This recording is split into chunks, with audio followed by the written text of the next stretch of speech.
Woo!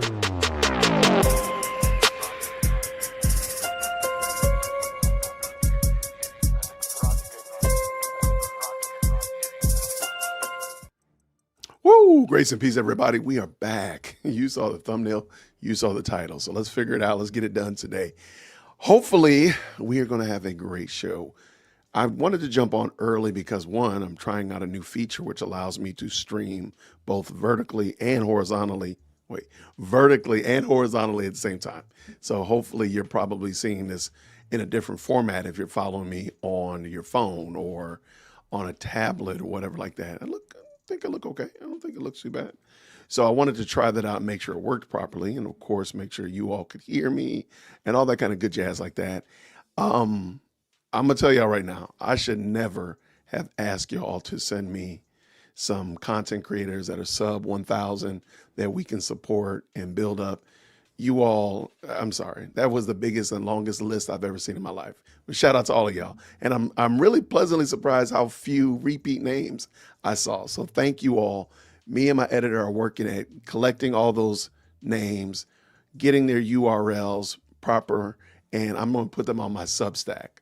So if you follow me on Substack, I'm about to drop, let me say it again. I will be dropping an article explaining some content creators that we should all reach out to and support. So I have them broken down into sub 1,000, those who are already over 1,000, and some are real big dogs that really, they don't need my support at all. But just in case you don't know about some other good content creators. So thank you all to all of you. That was a great list. You don't need to send me any more. You don't need to send me any more, y'all. That was crazy. But thank y'all so much for that. That was great. We will be playing bingo. So if you want to play bingo with us tonight, when Candy goes live, let me bring this into the chat. Why is it not showing up? Bang. Well, we got Chad. We're going to talk about Chad in a second. Let's remove Chad. Do this, Jason. There we go. All right, so here's my bingo board. I think this one, I like this one though, for some reason. Generous eyes, FBI, CIA, random text, I don't like. I feel, random person, military. I'm just asking questions, call out a random country. I'm feeling good about this one, man. Israel did it. Tip line shout out, free space. I'm going to do that now. I don't know, but I know, no. There's the leaks, hunch. Actually, this one looks like the one from yesterday, truth be told. Twitter, Kanye West, best friend, Allie. Trust me, bro. I won't share it, but doc somebody, my sources, and Erica. So I think this is going to be a good one. That's my bingo board. If you want to, the link to the bingo board is here on the screen. Let me put it on the screen for you. Bang, there it is on the screen. And I know the mods will go ahead and drop it in the chat as well. What I do also want to do today to get started and just test out, make sure the system works right. I want to bring in Chad O. Jackson, great content creator. He's a friend of the channel. We've done projects in the past, and he weighed in on this conversation with Candace Owens and Allie Beth Stuckey. I thought Chad did a phenomenal job, a very measured, metered critique of what's been going on in these YouTube conservative streets, if you will. So I wanted to give you a chance if you have not seen or heard of Chad. I'll make sure the link is down in the description as well. And I just thought this was great. I think we went over it yesterday. I feel like we did, but if we did not, guess what? We're going to do it right now. So shout out to Chad. His link will be, matter of fact, I'll put his link in the description in a second. Are there two lives going? There's a vertical and a horizontal option now. So if you're following me, so this is the horizontal option, and apparently there's a vertical option as well. So I don't know, does it show up as two different lives? I hope not. Hope that's not confusing. Let me go ahead and get this going. Shout out to Chad. Let's go.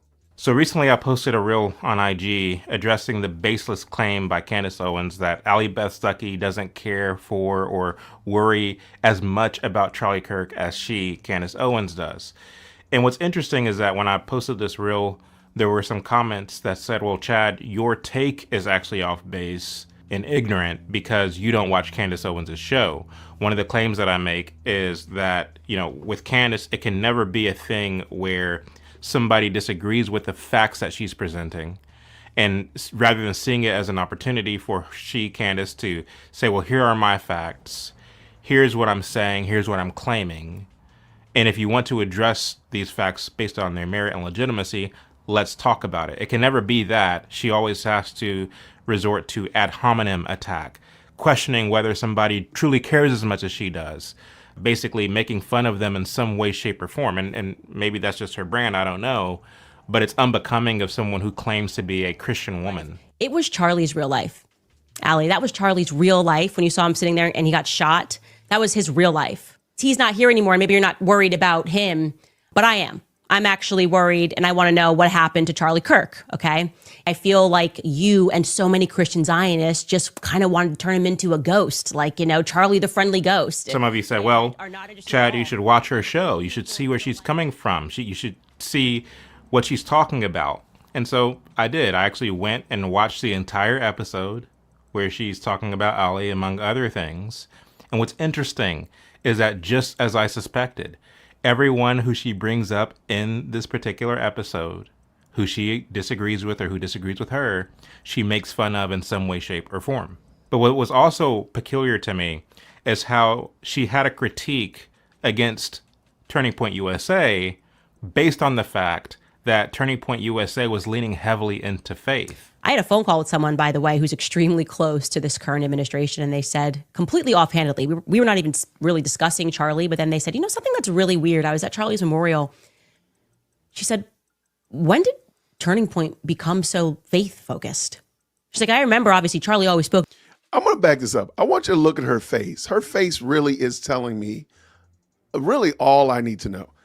As far as I understood, now, I don't think Turning Point is like a parachurch ministry or anything like that, but I do believe that they're Christian adjacent, right? I don't think anybody expected them to be like playing, having some raunchy rapper or some twerking on stage. I think everybody knew that Turning Point was Christian adjacent, Christian leaning, and such like that. And my goodness, in the morning, most of the time, Charlie is telling young men to follow Christ, get married, have more kids than they can afford, and build a legacy. Like, Christ was never absent from it. This is why I really don't think you can ever find, why I believe rather, you can't find a video of Candace ever giving the gospel, because she doesn't know it. She was literally offended by the fact and the idea that TPUSA was faith-focused, Christ-centric, whatever you want to use, but that she actually seems offended. Let me back it up and you just tell me what you think down in the comments below. Shout out to everybody who's jumped into the best live chat on the internet. Shout out to Chad. Let's go. Turning Point USA was leaning heavily into faith. I had a phone call with someone, by the way, who's extremely close to this current administration, and they said, completely offhandedly, we were not even really discussing Charlie, but then they said, something that's really weird. I was at Charlie's memorial. She said, when did Turning Point become so faith-focused? She's like, I remember, obviously, Charlie always spoke about his evangelical faith. She's like, but when you guys were running around starting all these Turning Point chapters, it was all about free markets and capitalism. And she was like, and I was at the rally, and it was suddenly faith, faith, faith, faith, pastor, pastor, pastor, pastor. And I said, that is actually interesting. That is true, that it just kind of started. And then it was almost the biggest thing about Turning. I don't want to keep stopping. Shout out to Chad. I think it's funny. Like, she literally makes it sound like Turning Point USA had, Cardi B on stage last week. And now this week they're, singing hymns and psalms and spiritual songs. Ma'am, this is a very interesting take. Shout out to Candace for being not only wrong, but being loud and wrong. Point. The issue she appears to have with Turning Point USA Faith is that many of the pastors that they've platformed are men who, as she puts it, have some kind of military background or some background in psychological operations and subversion, which she apparently hates. And that leads me to the next interesting thing, is that she hates the fact that there are organizations out there who want to actually infiltrate the culture with the Christian ethic and with the gospel. The foundation of the prosperity of nations is going to have to be the teaching of Jesus. The good news is you can do that covert or you can do that overt, because God has a way of getting it into positions, companies, businesses, nations, and communities before the devil even knows what got in there. This is a philosophy of infiltration. So I disagree with the 7 Mountain Mandate. Lance Wall now is a total hack job. No question, no argument there at all. But let me just ask Candace a question. Do you expect Charlie Kirk, a evangelical Christian, did you expect him to be doing something contrary to his Christian beliefs just because he wasn't doing it in a church environment? Did you expect him to be doing something grossly different? It just seems really odd. I'm not saying that I believe again in the 7 Mountain Mandate, but literally all Charlie was talking about is engaging the culture and reshaping the culture. What what was he supposed to reshape it into, Candace? Why is she so befuddled by this? Why is this such a hand-wringing event for her? And how in the world do I keep stopping her face in these crazy positions? I have an entire folder of these shots, and I'm just doing a great job. Let me stop. Let's go. He says, but before people even know, boom, he describes it as a devil, but before people know, boom, everyone around them is actually working for a higher purpose. The last thing that caught my attention was the fact that she kept going on about how it's important to unite the left and the right. The only thing that has been amazing about the Charlie Kirk assassination is that it has brought the left and the right together. It is just a fact that the greatest threat to government, and what this is really about, is the left and the right coming together. My question is, around what? I mean, apparently you don't want the gospel to be pursued. Hold on. Let me back this up. Chad is about to cook. So I don't know if you had a late lunch. Hopefully you're hungry, because this right here, Chad really hits this one out the park. Again, shout out to Chad Jackson. I dropped the link down in the chat. He's a fantastic content creator, and he really has his finger on the pulse of the problem as it relates to what Candace is talking about, especially with this uniting of the left and right. This right here, I thought is worth the price of admission. It's worth, you know what? It's worth you hitting the like button. Let's go. The Charlie Kirk assassination is that it has brought the left and the right together. It is just a fact that the greatest threat to government, and what this is really about, is the left and the right coming together. My question is, around what? I mean, apparently you don't want the gospel to be pursued in the institutions and in the culture. And so what exactly do you want for the right and the left to come together around? The obvious answer, according to her, is when you look at the fact that there are anti-Israel folks on the left, anti-Israel folks on the right, that is the thing that people should be centering themselves around. That's the thing that people should be coming together around, is their disdain for Israel. The establishment is just in complete denial, left and right. What is happening is a populist movement. And what is happening is that we are really sick of Zionism. Now, look, I sympathize with the idea that our tax dollars shouldn't be going to help fund Israel and Ukraine and all these other places. I sympathize with that. I also think there's a compelling point on the other side as to why it is necessary to give funding. I'm someone who observes all sides of an argument and tried to come up with a rational conclusion. But to plant your stake on the right and the left will come together around this thing that I am right on as it pertains to Israel, as it pertains to the death of Charlie Kirk, and not around the gospel of Jesus Christ, as someone who claims to be a Christian, is very suspicious to me. One thing about me is that I want to only back up. I'm only going to put a little bit of parsley on the plate. I'm only going to put a parsley because Chad is cooking over here. I'm just going to put a little garnish on the plate.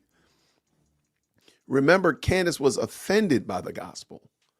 She literally was like, how dare you be about faith? Like, she was offended by it. So it's not just, there's a little bit more there than just, we're not united around the gospel. She was offended by the gospel. And she alleges, and I'm sorry, people allege that she's a Christian. Very rarely do you hear Candace making the claim that she's a Christian. She says things about Christians, and she says things like, a groupthink Christian comments, but you don't hear her say, I am a Christian. I am born again. Christ redeemed me from my sins when I was dead in my trespasses and sins. You don't hear her making those kind of claims. So, we might be barking up the wrong tree, but she was offended by the gospel. That really, you got to go back and watch that again.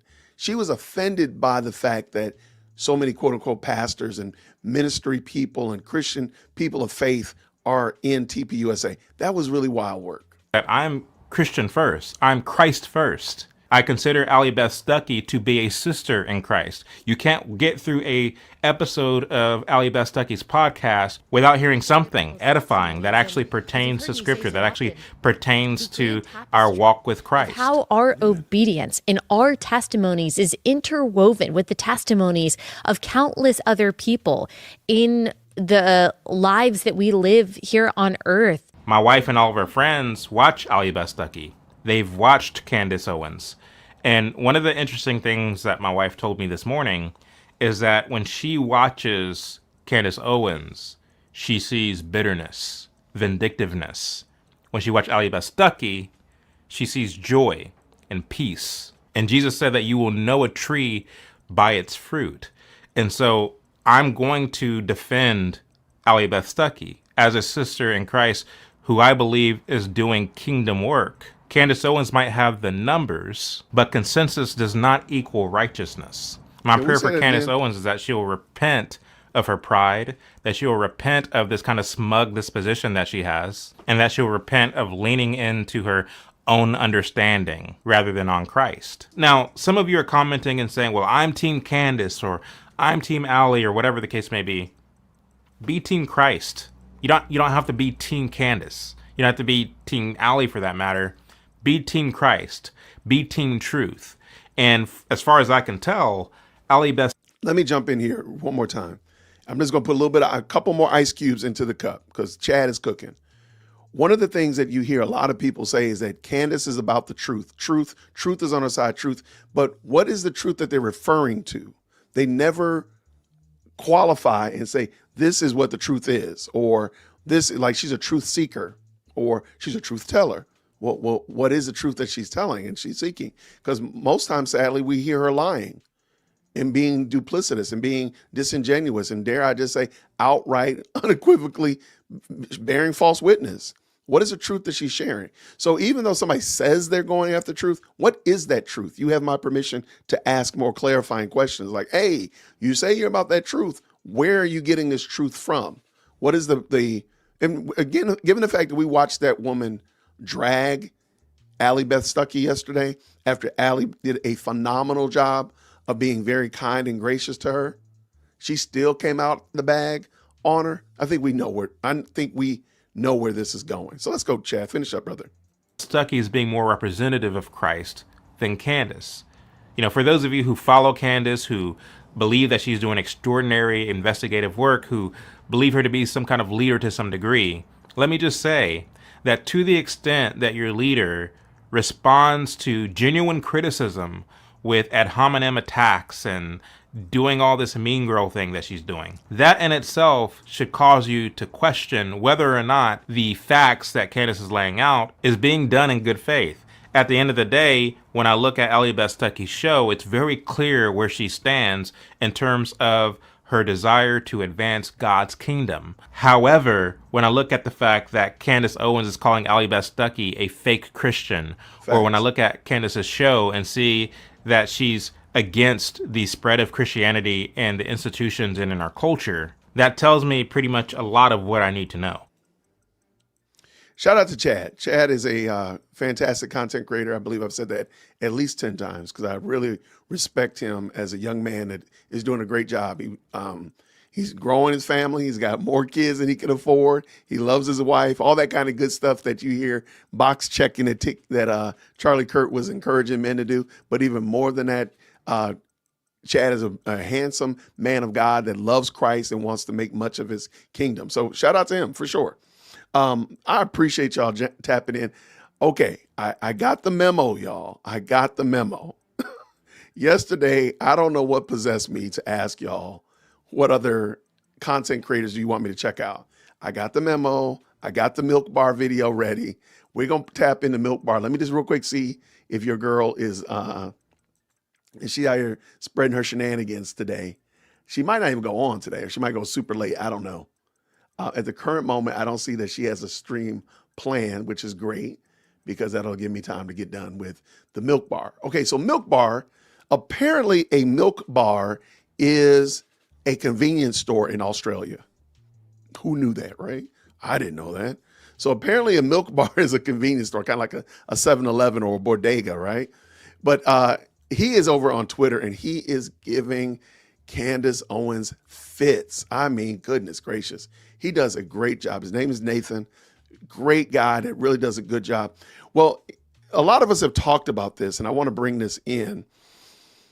At one time, Candace had a website called Social Autopsy that would dox individuals that were out there on various and sundry sites putting out bad information or whatever. That they would put their information out there for everybody to know who they are. Like, this is John Smith, and John Smith works here, and this is John Smith's address, John Smith's phone number, this is John Smith's kids. It was crazy work. It was crazy work. And it was categorically denounced by both sides, the left and the right.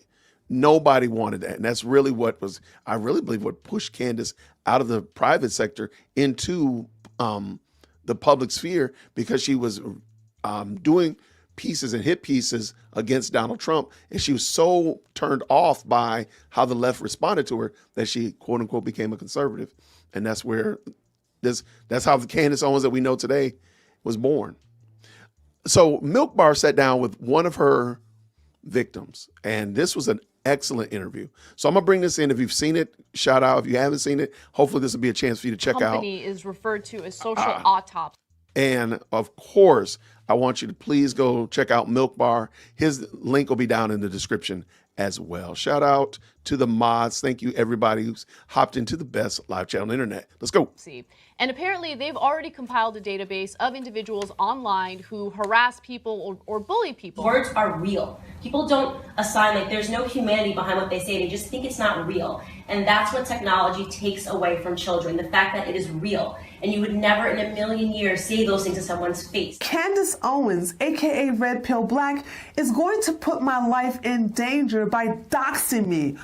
All because I typed mean words on the internet. This entire controversy, people calling you out, originated from Tree of Logic, right? She was the first. People were like, you're just jealous of Candace. It was never about doxing people. It was honestly, to me, jealousy. Like, no, I'm not trying to get killed because I left policing, and in the process of being a police officer, I put two men in jail, federal penitentiary because of me, and they vowed, through most of their time incarcerated, that when they get out, they will find me and they will kill me. They would rape me first, and then they would kill me. So I think I have an interest in making sure that my dox isn't out there. It is Candace Owens, the founder of socialautopsy.com, the first ever search database that compiles and allows the public to easily access the digital footprint of individuals and companies.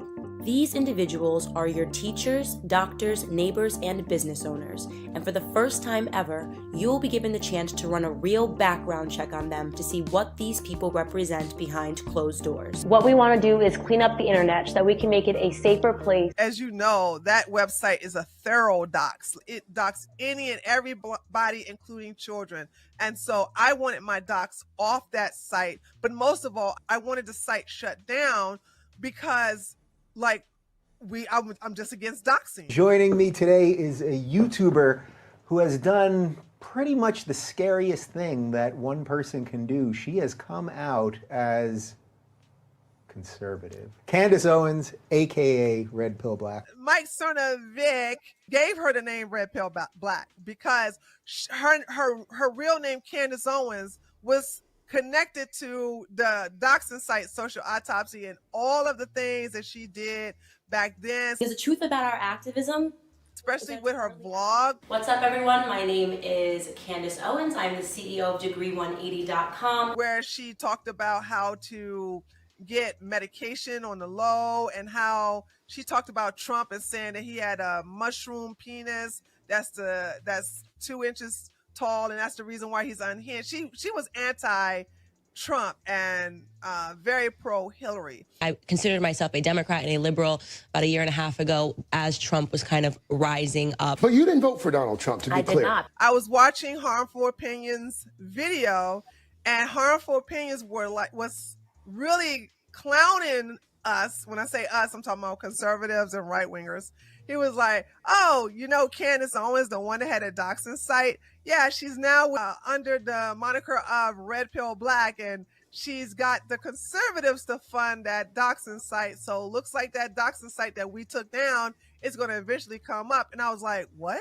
The unpublished site currently has about 20,000 profiles, but the creator's goal is to launch Kickstarter Denial Be Damned with 150,000. The site wasn't live at this point, but you were shown how to kind of access it to see what information they had, and that's how you found it. They just had a security, they had a vulnerability in the security a part of the website, and it was just easy to get in. And I followed the directions and I got in. First thing I did was look for my docs to see if I was on there. And I looked for it not thinking I was going to be on there. But then when I saw, I just can't even tell you, Nathan, like, I can laugh about it now, but I wasn't laughing at the time. I was horrified to see my docs, my full docs, and to see the pictures that were there. And these were different type of pictures. Like, there are certain pictures that I can see of myself and I know exactly where that came from. So I can see some pictures of myself and go, oh, that's when I was a dominatrix. Oh, that's when I was a bodybuilder. Oh, that's when I was in politics. Oh, that's when I was on my old channel. Oh, that's when I was in college. Oh, that's when I was a police officer. I know certain pictures. I can tell who should have them. These particular pictures were family pictures. These particular pictures are only pictures that my family members, my biological family members, who I don't deal with anymore. I haven't dealt with them since the late 90s. But there's some bad blood between me and them. And so my cousin put my entire, like my complete docs on, and she verified it because I did call her, and she's put it on this site. Have someone that you'd like to add to our morgue? Submit them. Our database is continually grown by anonymous submissions from individuals like you. If you have a problem with someone, or you want to get back at someone, or you just want to be vengeful like my cousin, all you have to do is log in anonymously, and then you're able to get into the website. But you can do it anonymously. You don't have to like connect your Google account or sign in with an email and get validation. And anybody can log in, right? And what they want is they want the picture of the person that you're going to dox or put on the database. They want they want the legal name, but they also want aliases. So with me, she put my legal name, but she also put my birth name. And they want your address. They want your you to put down your current job, so they can basically try to get you fired. They also, on the website, they want to know all the schools you went to, from elementary school to middle school to high school to graduate school. And if you also went to post-grad, they want that information. So every school, it was so much stuff, and it was the most, they want screenshots of what you said that was politically incorrect, all right, or that was triggering. So they want to see if you said something like Hitler did nothing wrong, or I don't want to deal with the 5013s, or, or do the N-word tower. If you did any of that, they want to show that on your profile. And then they want to list every social media platform that you have. It is a thorough and full docs. What we are doing is figuratively lifting the masks up, so nobody can hide behind, Twitter handles or privatized profiles. What was the threshold to even be on the site? No, anybody can do it. Anybody can do it. This stuff is not even validated. If somebody creates a fake Facebook profile pretending to be you, you've got a bigger problem than social autopsy, right? Your first problem is that someone has created a fake profile pretending to be you. Did you have contact with her? She blocked me when I asked her to take it down, that I have people killing me, and that my cousin, when I told her, I literally tweeted to her, I said, Candace, well, red pill black, but I called her, hey, listen, can you please don't launch this site, because it has my full docs on there, and I have 2 men looking to kill me as of today. So it's like, you're putting my life in danger. And so when I told this to Candace, I said, hey, Candace, my full docs is on your website. And I'm a former police officer. There's 2 men who are out now, okay? And they're looking to kill me. If they find me, because I changed my legal name, I changed my appearance, and I'm very tall.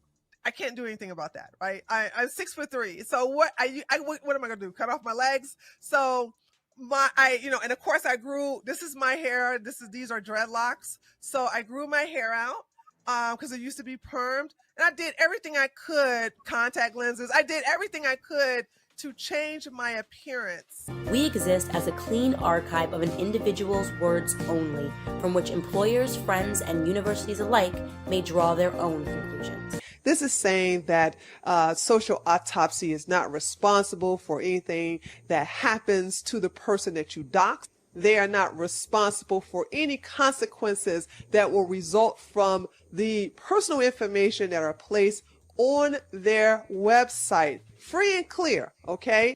I was the only one on the right that knew everything for that site. I knew the ins and outs. I knew how it worked, when it started. I knew the backstory. I knew the current story. And so Dave Rubin and a lot of people wanted to get to the bottom of that, but they wanted to do it in a way that Candace can defend herself because the walls start closing in. And that's how she picked Blair White. That, what you're describing there doesn't sound to me like a doxing. A doxing website would be I'm using this site to release information about people. But you're saying basically this was going to be an archive home for schools to look at this information and sift through it. Okay. Blair White had nothing to do with me and what I was doing. Me and Blair are cool, but what I'm saying is that she picked Blair White on purpose, one, because Blair's trans, but 2, she picked Blair because she knew Blair couldn't defend the site because Blair didn't know much about the site. And even though I did my best to coach her before, it's way too much information for her to retain. She did bring some notes. If you see that debate between her and Candace on the Dave Rubin show, it was way too much when Candace would come out with, well, this is available and that is available. Because one of Candace's defense is everything that's available on socialautopsy.com is available on Facebook, and that's a lie. Just to be clear, all the site did was take in public information, Public correct? information. The information was right there. As you said, my website never docked a single person. That's a lie. You know what I'm saying? My stuff, none of that information, including my name, including my picture, is available on Facebook. I've never, ever had that happen on Facebook. I've always had some kind of initials or maybe my first real name, but I've never put my full docs on Facebook because I never trust social media like that. I'm a former police officer. Why would I do that? I have, at the time, I put a lot of bad people in jail. You know what I'm saying? Why would I put myself on blast like that? Yeah, so I created a splash page, which is all that is that she's referring to. We had nothing but a splash page at that point. It doesn't make any sense. If the site's not working and we're not recording anything and she's against what she started, these should all link to page not found, 404 error. Let's see if that's the case. Holy crap. My web developer, I forwarded him all the emails from February. Did you not see these? No, He called it a non-functioning splash page because we hadn't yet built the technology. Okay, so you're making it seem like I'm a liar. And that's what I wasn't okay with. It was something that was told to me by a web developer, and I repeated that. If there was a database, it's not a non-functioning splash page. So are you willing to take it back that it was a non-functioning splash page? I am more than happy to admit, and like I said to Dave. Okay. And a lot of people didn't even know that as soon as a child is able to have their own profile and to get on these community boards, they could be doxxed according to her own words. Pretty much, if you are a minor, you are not excluded from anything if you are posting in a public place saying awful things. And it was with no help of the conservatives. I had to get the feminists and the liberals, as well as a lot of libertarians in the center, to help me pressure her and basically make a big ruckus about it. Because the only reason the conservatives were able to nudge her a little bit and say, you got to take this site down, especially with Alex Jones, is to shame the right, saying, oh, I thought thought y'all wasn't for doxing. I thought you guys are not supposed to be for doxing. Oh, you're doxers too. So it made them look bad, like they're SJWs, like they're libtards as well. And so out of face, that's the reason why they shamed, not shamed, the left, and I shamed her. Because like I said, I didn't have nobody on the right help me. She called me a crackhead. And when Blair said that this was a foul rumor to spread, Candace Owens said, oh, it's not a rumor, implying that this was a fact. You called Tree of Logic a crackhead. You called, I genuinely think she's on drugs. Okay, that's fine. She said I was releasing a doxing site in 3 weeks, and she was scared for her life. That's definitely not living within the world of reality. So the following morning, I got in my car, drove to a local health clinic to take an extensive drug test. 3 days later, I posted my test results on my Twitter profile, showing that I tested negative for everything, including medication. How come I haven't been sued if these people's lives were completely ruined, if it happened a year ago? Candace, I don't know. Ask people who didn't choose to sue you. I don't fucking know. When I arrive in Texas, I will do 2 things. 1, reveal my real name. And 2, real quick, does anybody else find it interesting? Candace is forever wanting somebody to sue her.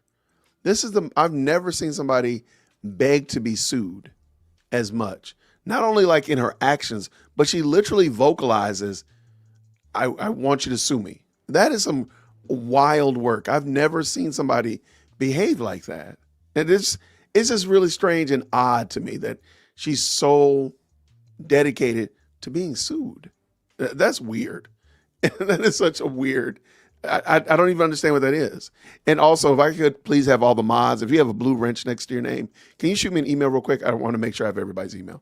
Filed a lawsuit against Candace Owens for slander. I reached out to so many people, but they were like, come on, play right. We need somebody like Candace. She's articulate. She's black. She's a woman. And we need her to get the blacks off the Democratic plantation. That bullshit. A movement called Blacksit, which encourages black voters to leave the Democratic Party. It is time for us to stand up for our community boldly. Right. And it was like they weren't hearing me because they needed her for their agenda. And it didn't matter she had this doxing site. It didn't matter that she had a tool that could be used against them. They didn't care. They just needed their so-called Harriet Tubman because their fascination with trying to get blacks from the Democratic Party to the Republican Party. It was so fake. It was just, all of that was so fake. You know, I have to hand it to Candace. She's the best con artist I have seen in years. She interviewed with the right people. None of them fact-checked her, and none of them went to the website that is still up and running, collecting doxing information right now as I speak. This is going to sound crazy coming from me, but I appreciate someone like Candace Owens to show me the hypocrisy on both sides, the nastiness, and how money and power rules over all. It doesn't matter about morality. It doesn't, and I'm talking about for the left and the right, but I'm a right winger. I'm a conservative. So when I looked at my side, I'm like, man, we're just as bad as the left. We just have different views, you know? Right. So if it wasn't for her, I wouldn't have saw that side of my political side. And therefore, the rose-colored glasses were off. I just want you to answer what people say, because, you know, I'll show a compilation of just her having zero consistency on any subject whatsoever. And then people will look at that, including social autopsy. Simply put, social autopsy is your digital footprint. So be mindful of the words that you share. And it's an exciting time to be alive. And I encourage everybody out there, get your voice out there. Don't be scared to say whatever you're thinking. Nobody can stop you. And they'll say, oh, but that was 10 years ago. She's changed. How? Who paid Tree of Logic? Who paid Richard Spencer to retweet something? If I say that I think something is paid, that is at my discretion. I can say I cannot present to you a fact, and you can't present to me not a fact. Okay, we're both. And what has emerged to me is very clearly a picture, a network of influencers who I believe are being paid to go after certain people. You can't prove it's not true, and I can't prove it's true. Okay, you are admitting that it's on you. It's on my opinion. You made the claim. It's on I think you're admitting you speculated. So yes. it's The feds made up the text messages. But you don't have anyone from like the FBI telling you that, or law enforcement? Leaks. Okay. No. Has anyone leaked to you? And Tyler Robinson has. But has anyone said to you, even off the record, like, yeah, we faked these? I have very strong sources everywhere on both sides. Well, I look forward to seeing the evidence of that. Sure. I am the one that can basically just destroy every rebuttal that anybody can say about it, because I studied her the most. I think you're going to be the second one who can do the same thing, because it was so personal. It wasn't about her.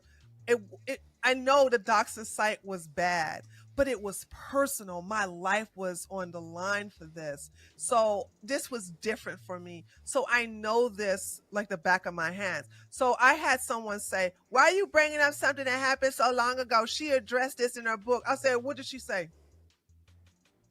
Nothing. They can't tell me nothing. I said, because if she addressed it, tell me what she said, because every time she addressed it, she'll say, my heart is in the right place. My passion behind it was well-intended, but it was totally naive and not something that now I know that I shouldn't have done. Yeah, has she ever actually apologized for it? She said, I will never, ever apologize for socialautopsy.com because my heart was in the right place. I had good intentions for that site. Yeah.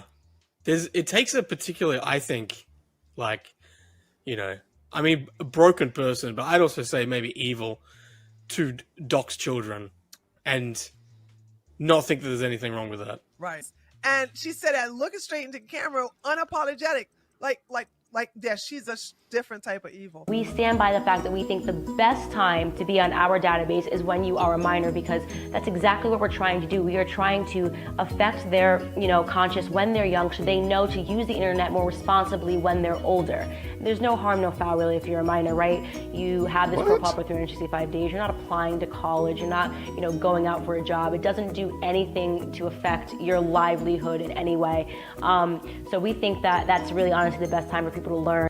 You touch on that wasn't true back in 2017. That's not true now. I think it's even more not true now. But what was she talking about? I think she was just freestyling. She was literally just freestyling. Like, oh, it's not going to hurt you. You just go ahead and do it. That is some crazy work right there. And this is Candace, y'all. Yes, but I just want to say, because the other one that people respond with is, they're like, what's happened to Candace Owens? She's lost her mind now. What? She's always been this way. I think she might be right. What are you talking about? She's always been this way. You guys have a great day and stay up to date on Social Autopsy updates. And be nice. Just be nice on the internet. It's really easy. You don't have to worry about this if you're just nice. That's wild. Just be nice, y'all. That's all you got to do is just be nice. Just be nice. Be nice. Behave like we want you to behave, and nobody will get hurt. That's basically what she's saying. Let's check out my bingo board real quick. All right, I'm playing bingo. I believe Candace is going live today. She might not. I got some videos if she doesn't. But, be nice. Anyway, let's see. I don't like it. I got leaks. Best friend, doxing someone, won't share. You know what? Technically when she basically said, trust me, bro. I think she said, trust me, bro. I do believe that. I believe that in my heart of hearts. She said, trust me. What do y'all think? All right, let's go. Let's keep this game going. Shout out to the best live chat on the internet. What does CU say right here with the $2 super? Says, Candace boils my blood. Where has been? I don't know, man. She's a very interesting lady. I'm finding her to be extremely interesting. And what I mean by interesting is, very, it's fascinating to see how far she's gotten with so little expertise. Oh, by the way, I am throwing out a request. If anybody has the clip of her saying that she has 2 college degrees, can you send that to me? Apparently she had a commentary about her having 2 college degrees. I want to know about that. Thank you so much, Cindy Lou Who, right here with the $5 super. The lead attorney called you out on his most recent live. Woo woo. Thank you for taking him to lunch. I know you shared the word. Such a sweet gesture. Let me tell you real quick. I'm a lead attorney stan. Lead attorney's right here in Atlanta. He's an excellent content creator. He taught me how to live stream. All right. And had an opportunity to meet him face to face a couple of months ago. He's actually been on my channel, and I've been on his channel. meet him face to face. We went out to lunch, had a great time, just sat around, chewed the fat, talking about all kinds of stuff, everything around the sun, and just had a great conversation. And so I said, when I hit a particular goal on my channel, I was going to run, and he paid for lunch. So I said I was going to run the block and come back around, and I was going to take lead out. So I told my wife, I said, hey, babe, we're going to be taking lead out in October.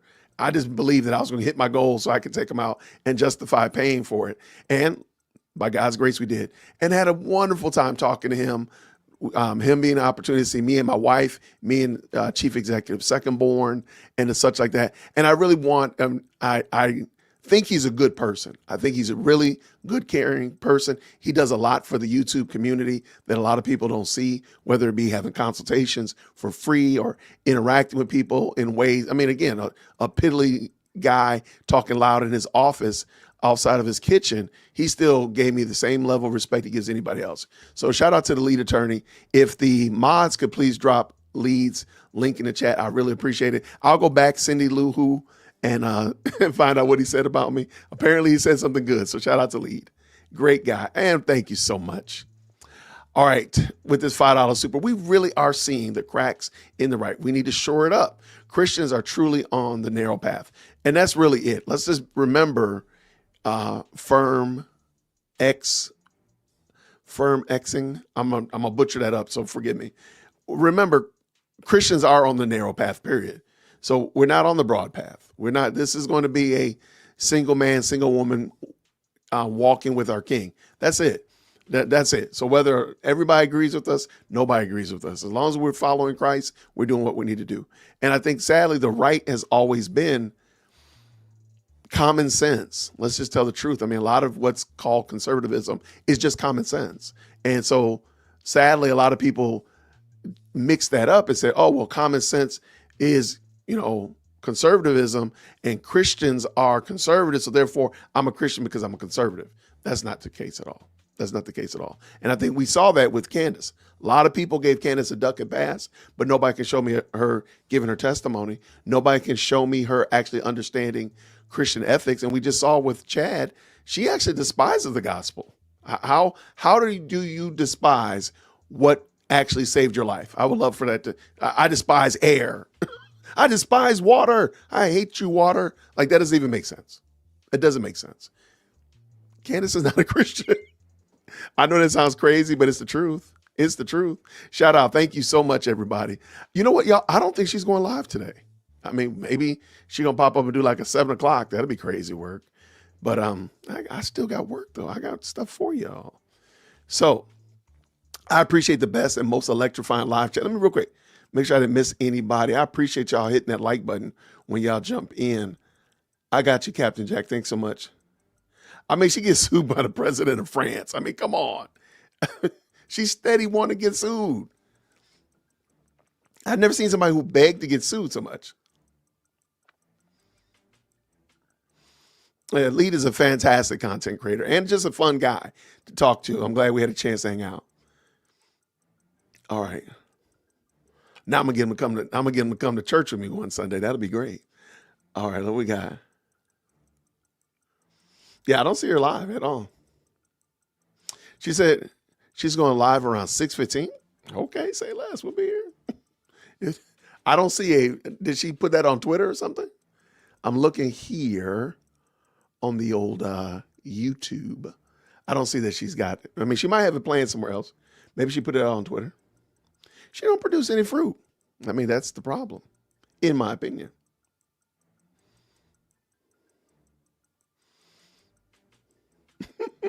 Okay, that is kind of a good point, too. Lisa said, I kind of hope that she gives it a rest. She's exhausting. Well, hopefully, even if in that exhaustion, we'll have a good time laughing. All right, let's keep this game going. Got some good stuff happening here. Lots of good conversation in the chat, which I do appreciate it.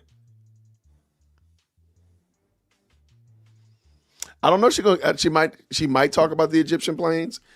She might not. Matter of fact, you know what we should do? We should actually compile a list.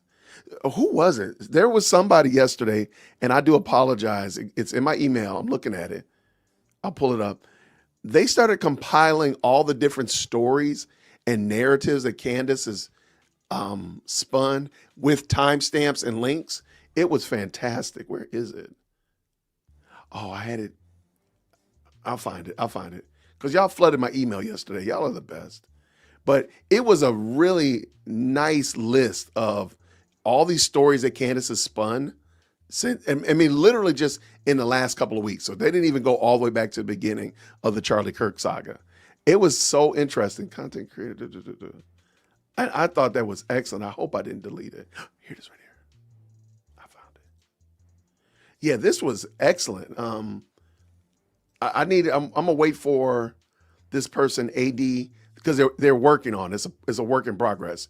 Thank you so much. And she knows who she is. It's a work in progress, but it is fantastic. Just started compiling all the stories. And I think that would be fun to, like, the Egyptian planes and the valves and all that kind of stuff. Remember the communist bee farm, all that kind of stuff. All that is wild.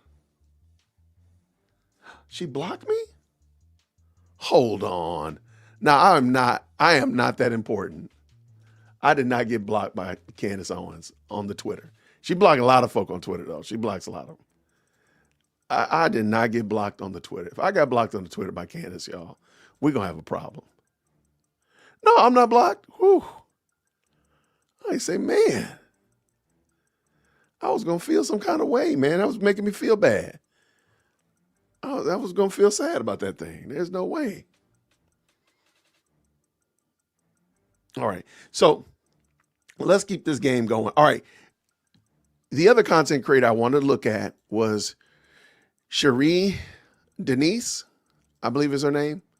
And she did an excellent job just breaking down some of the other stories that swirl around Lady Candace. I think it was great.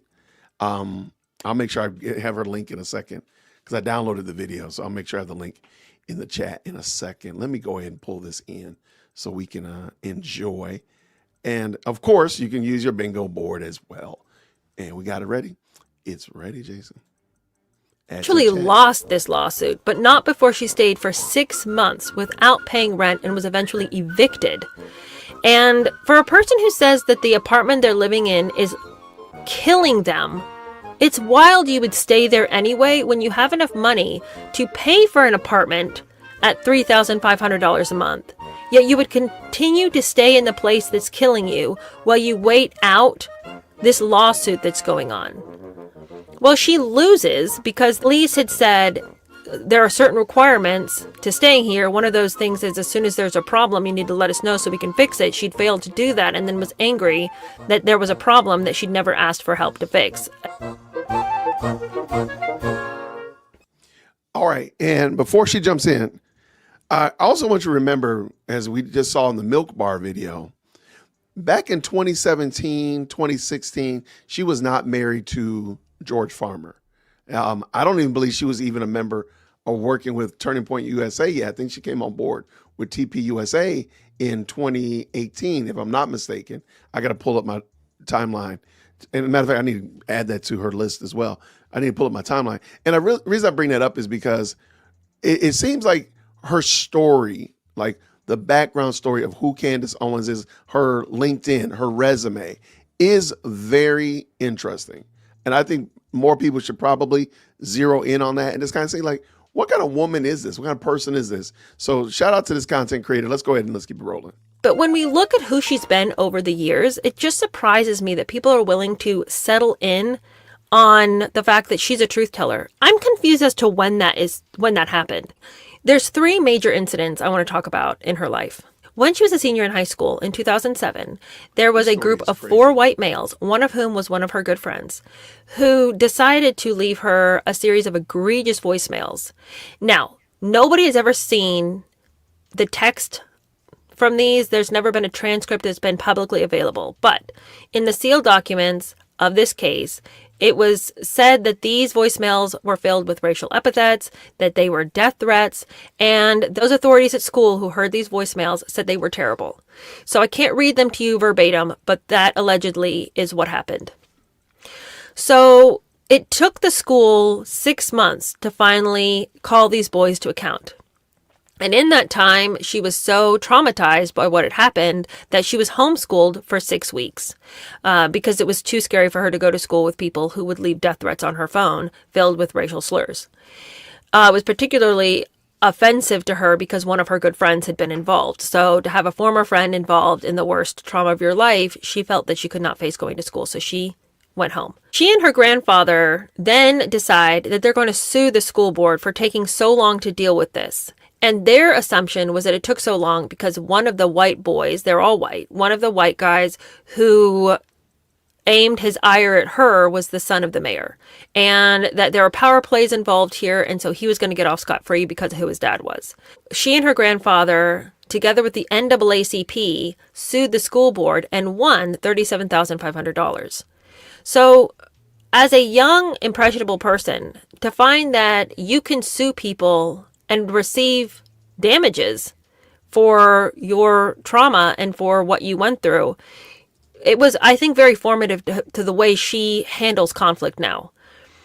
Interestingly, in one of the articles I read from the time, because this was big news in her town when this happened, there's a very curious line that says, Candace Owens was arrested in October of 2007 for a separate harassment issue. But all of the documents about this case have been sealed because they involved minors. And when I went to find another source that would let me know about when she was arrested, I never was able to find it. I was never able to find any documentation that she was actually arrested for a separate harassment issue. But she and this classmate were seen in this huge screaming match that predated the hateful, hideous voicemails. Now, I don't care how difficult Candace may have been in high school. You don't call somebody and threaten death and racial slurs. So if that's really what she suffered, and it being from a former friend, that would be super traumatic, especially as a high school student. You don't have any concept on how to deal with this. So I am in no ways belittling what she experienced. I'm just saying it seemed like high drama in high school. And then to have your grandfather and the NAACP take your side and then win $37,000, that probably felt really good to go after the bullies and to actually win and to feel like people were on your side. So I really feel like this informed the way she dealt with conflict after that. Fast forward several years, she's had a couple of jobs in New York City. She dropped out of college for some funding issues, but she goes to New York. She's a intern at Vogue for a short amount of time, and then she's working at a private equity company and works her way up to be vice president of something over there. Then she stops doing that so she can start this website called 180, and she is basically going after the conservative movement in her blog. These aren't hard-hitting articles. They're things like, how big do you think Trump's male appendage actually is? We think it's probably pretty small. And, going after the Tea Party, et cetera, calling them batshit crazy. So not hard-hitting journalism by any means. But that's what she was doing for a time. And then from that, she decided to do this spin-off called Social Autopsy.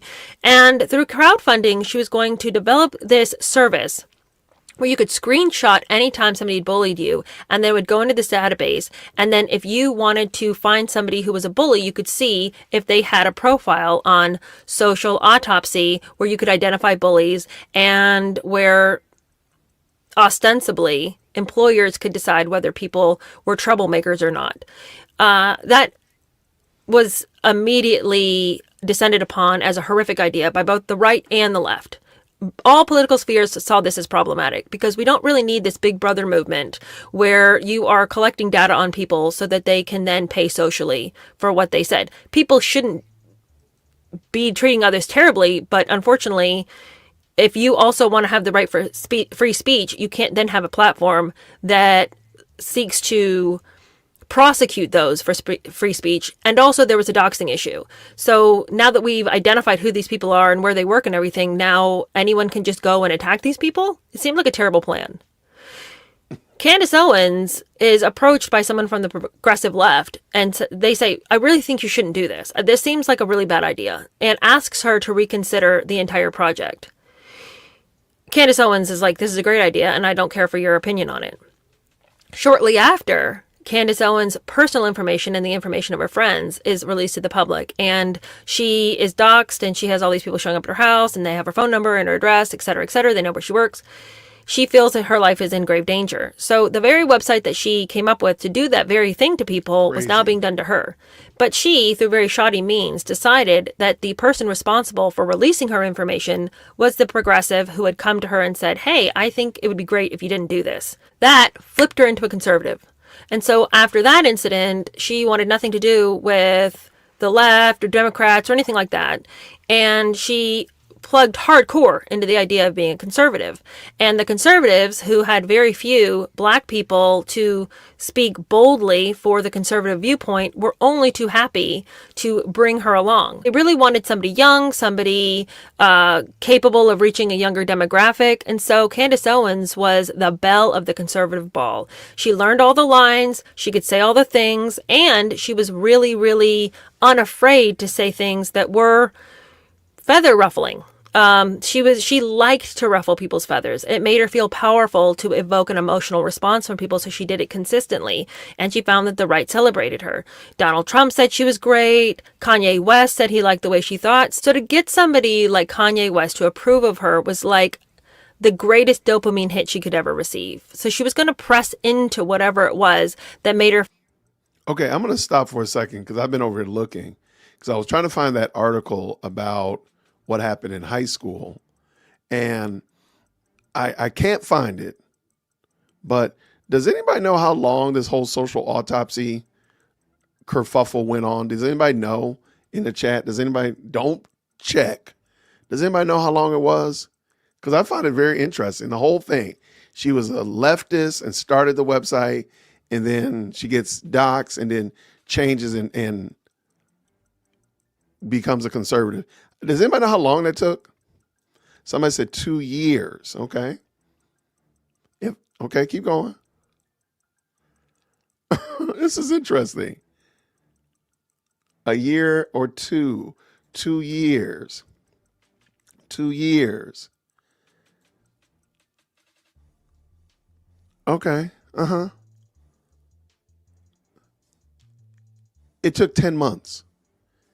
She started in the spring. She started the social autopsy shenanigans in the spring of 2016. By the end of 2016, she was red pill black. So she went into 2017 as a conservative. It actually probably was less than that.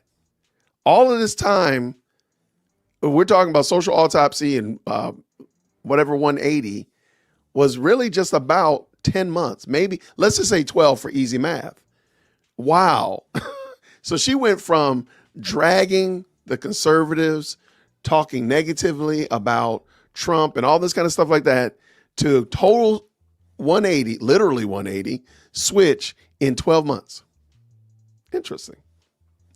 And that's just wild work. I'm looking at this like, and I'm going to add it and I'm going to put this timeline together. I'm going to do my timeline like Candace does. I just thought that was super interesting. Like we're only talking about a year at best. A year. That is a wild work, man, to make such a drastic change. And I see the word popped up. Uh-oh. Well, did I see it? I saw the word grifter. If you have grifter on your bingo board, you're welcome to take it because somebody just used it. Hey, I heard Kanye, by the way, too.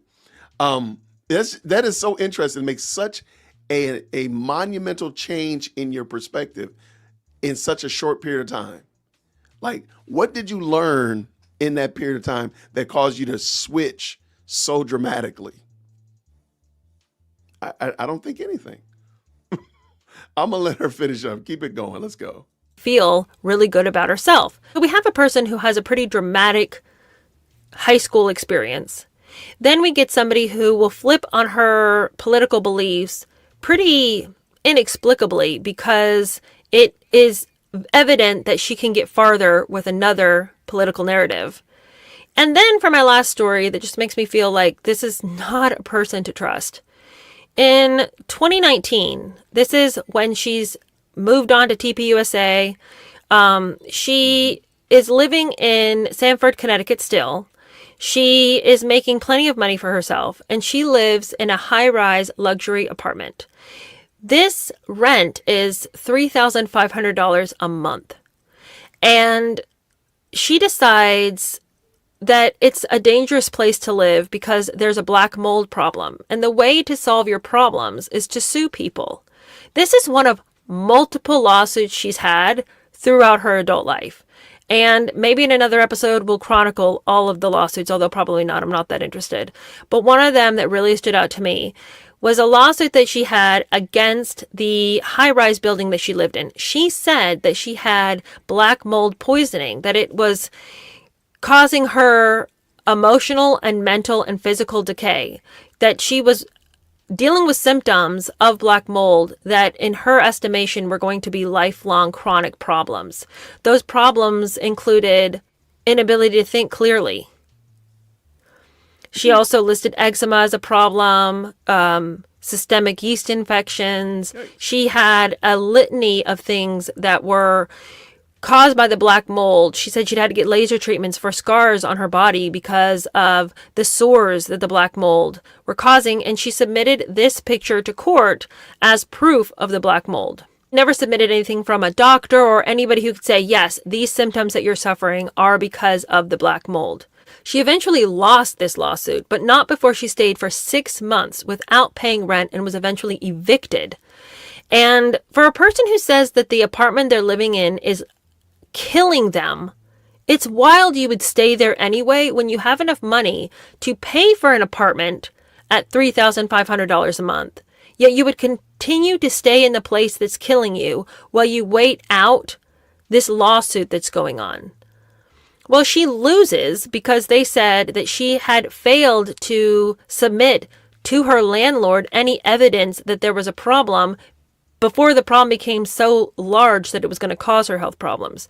So the lease had said there are certain requirements to staying here. One of those things is as soon as there's a problem, you need to let us know so we can fix it. She'd failed to do that and then was angry that there was a problem that she'd never asked for help to fix. Additionally, she left the windows open when the air conditioning was running, etc., etc. So she had been complicit in the growing of the black mold in her own home, but she wanted it to be their fault that there was black mold. And then when she wants to submit proof that she is suffering from black mold, she doesn't submit any proof that a doctor has connected these two things. And then she wants to stay in the place that's killing her for 6 months without paying rent. I mean, this is such a dishonest person. This is not a person who knows how to tell the truth. This is a person who has had a history of being whatever anybody needed her to be in the moment to receive a paycheck. So are we surprised that she's profiting off of the death of her friend? And for Megyn Kelly to decide that whatever is going on with this extremely popular voice in the conservative space or the former conservative space, and to think that Candace Owens' deterioration from being a relatively palatable person to somebody who is spewing evil lies and making up wild stories is not a trajectory or an arc that she would care to comment on, is shocking that she would have such a lapse in her journalistic integrity. If it's on the right and it's wrong, then it's still wrong. I don't care if you're conservative. If there's somebody that's telling lies, you have to say, that's not true. And it's honestly okay to say, Candace is lying to you. But if your job is to comment on what's going on, then comment on this person who's been a historic liar, historically hysterical, historically litigious. Let's talk about that person who always has to make a mountain out of a molehill, who will connect facts that don't even mean anything, who will make up lies out of whole cloth just to sell a narrative. Did you know that she said that the NRA was a club that was created to teach black people how to use guns so they could defend themselves during Jim Crow? The NRA was started as a civil rights organization, training black Americans to arm themselves and defend themselves against the KKK. No, it's not. The NRA was established to teach Union soldiers how to shoot properly. It was like a sharpshooting club for the Union soldiers. Like, it wasn't to help black people with Jim Crow. But she'll just say crazy things like that. She just makes up whole lies. This is a person who got in trouble with TPUSA because she downplayed Hitler and said that he was a problematic person because he wanted to expand his ideas outside of Germany, but all he really wanted to do was make Germany a better place. What are you talking about? This is a person who tries to tell us that the Star of David is a satanic symbol. She's a clown. She can't be taken seriously at all. And for Megyn Kelly to act like it's not worthy of her commentary, that she doesn't opine on whether it's evil or not, to continually lie to people and confuse people in this already incredibly difficult place to understand information, for her to act like her job isn't to comment and to clarify and to set people straight, then what are you even doing?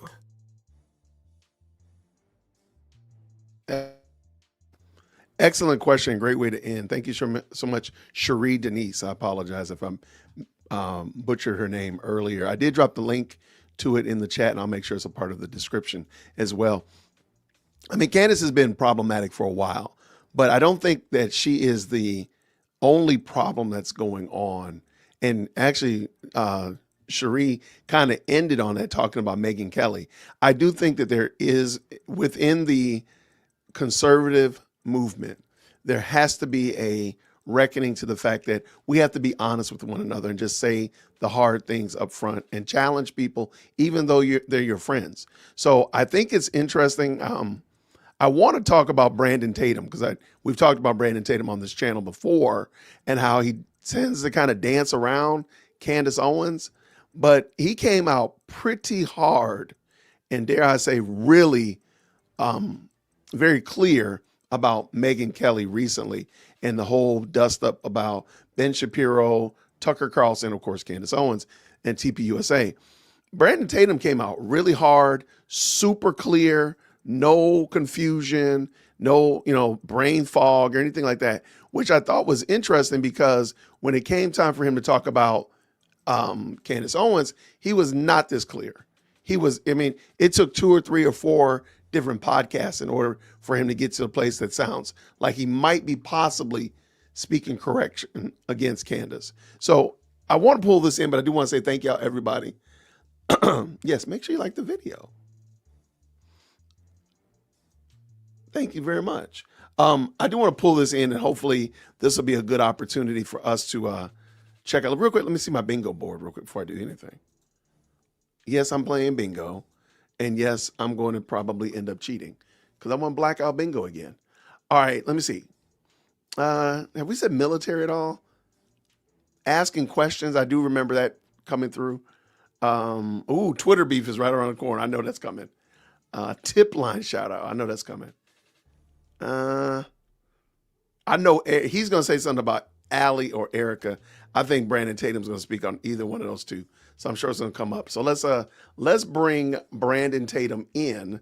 Let's have Officer Tatum come in here and help me get this blackout bingo. Sir, let's go. Shout out to everybody, the best live chat on the internet. I appreciate y'all. Let's go. Brandon Tatum, take it away, my friend. Megyn Kelly, why are you doing this? Charlie was all for really robust discussions of very tough issues, including Israel and beyond.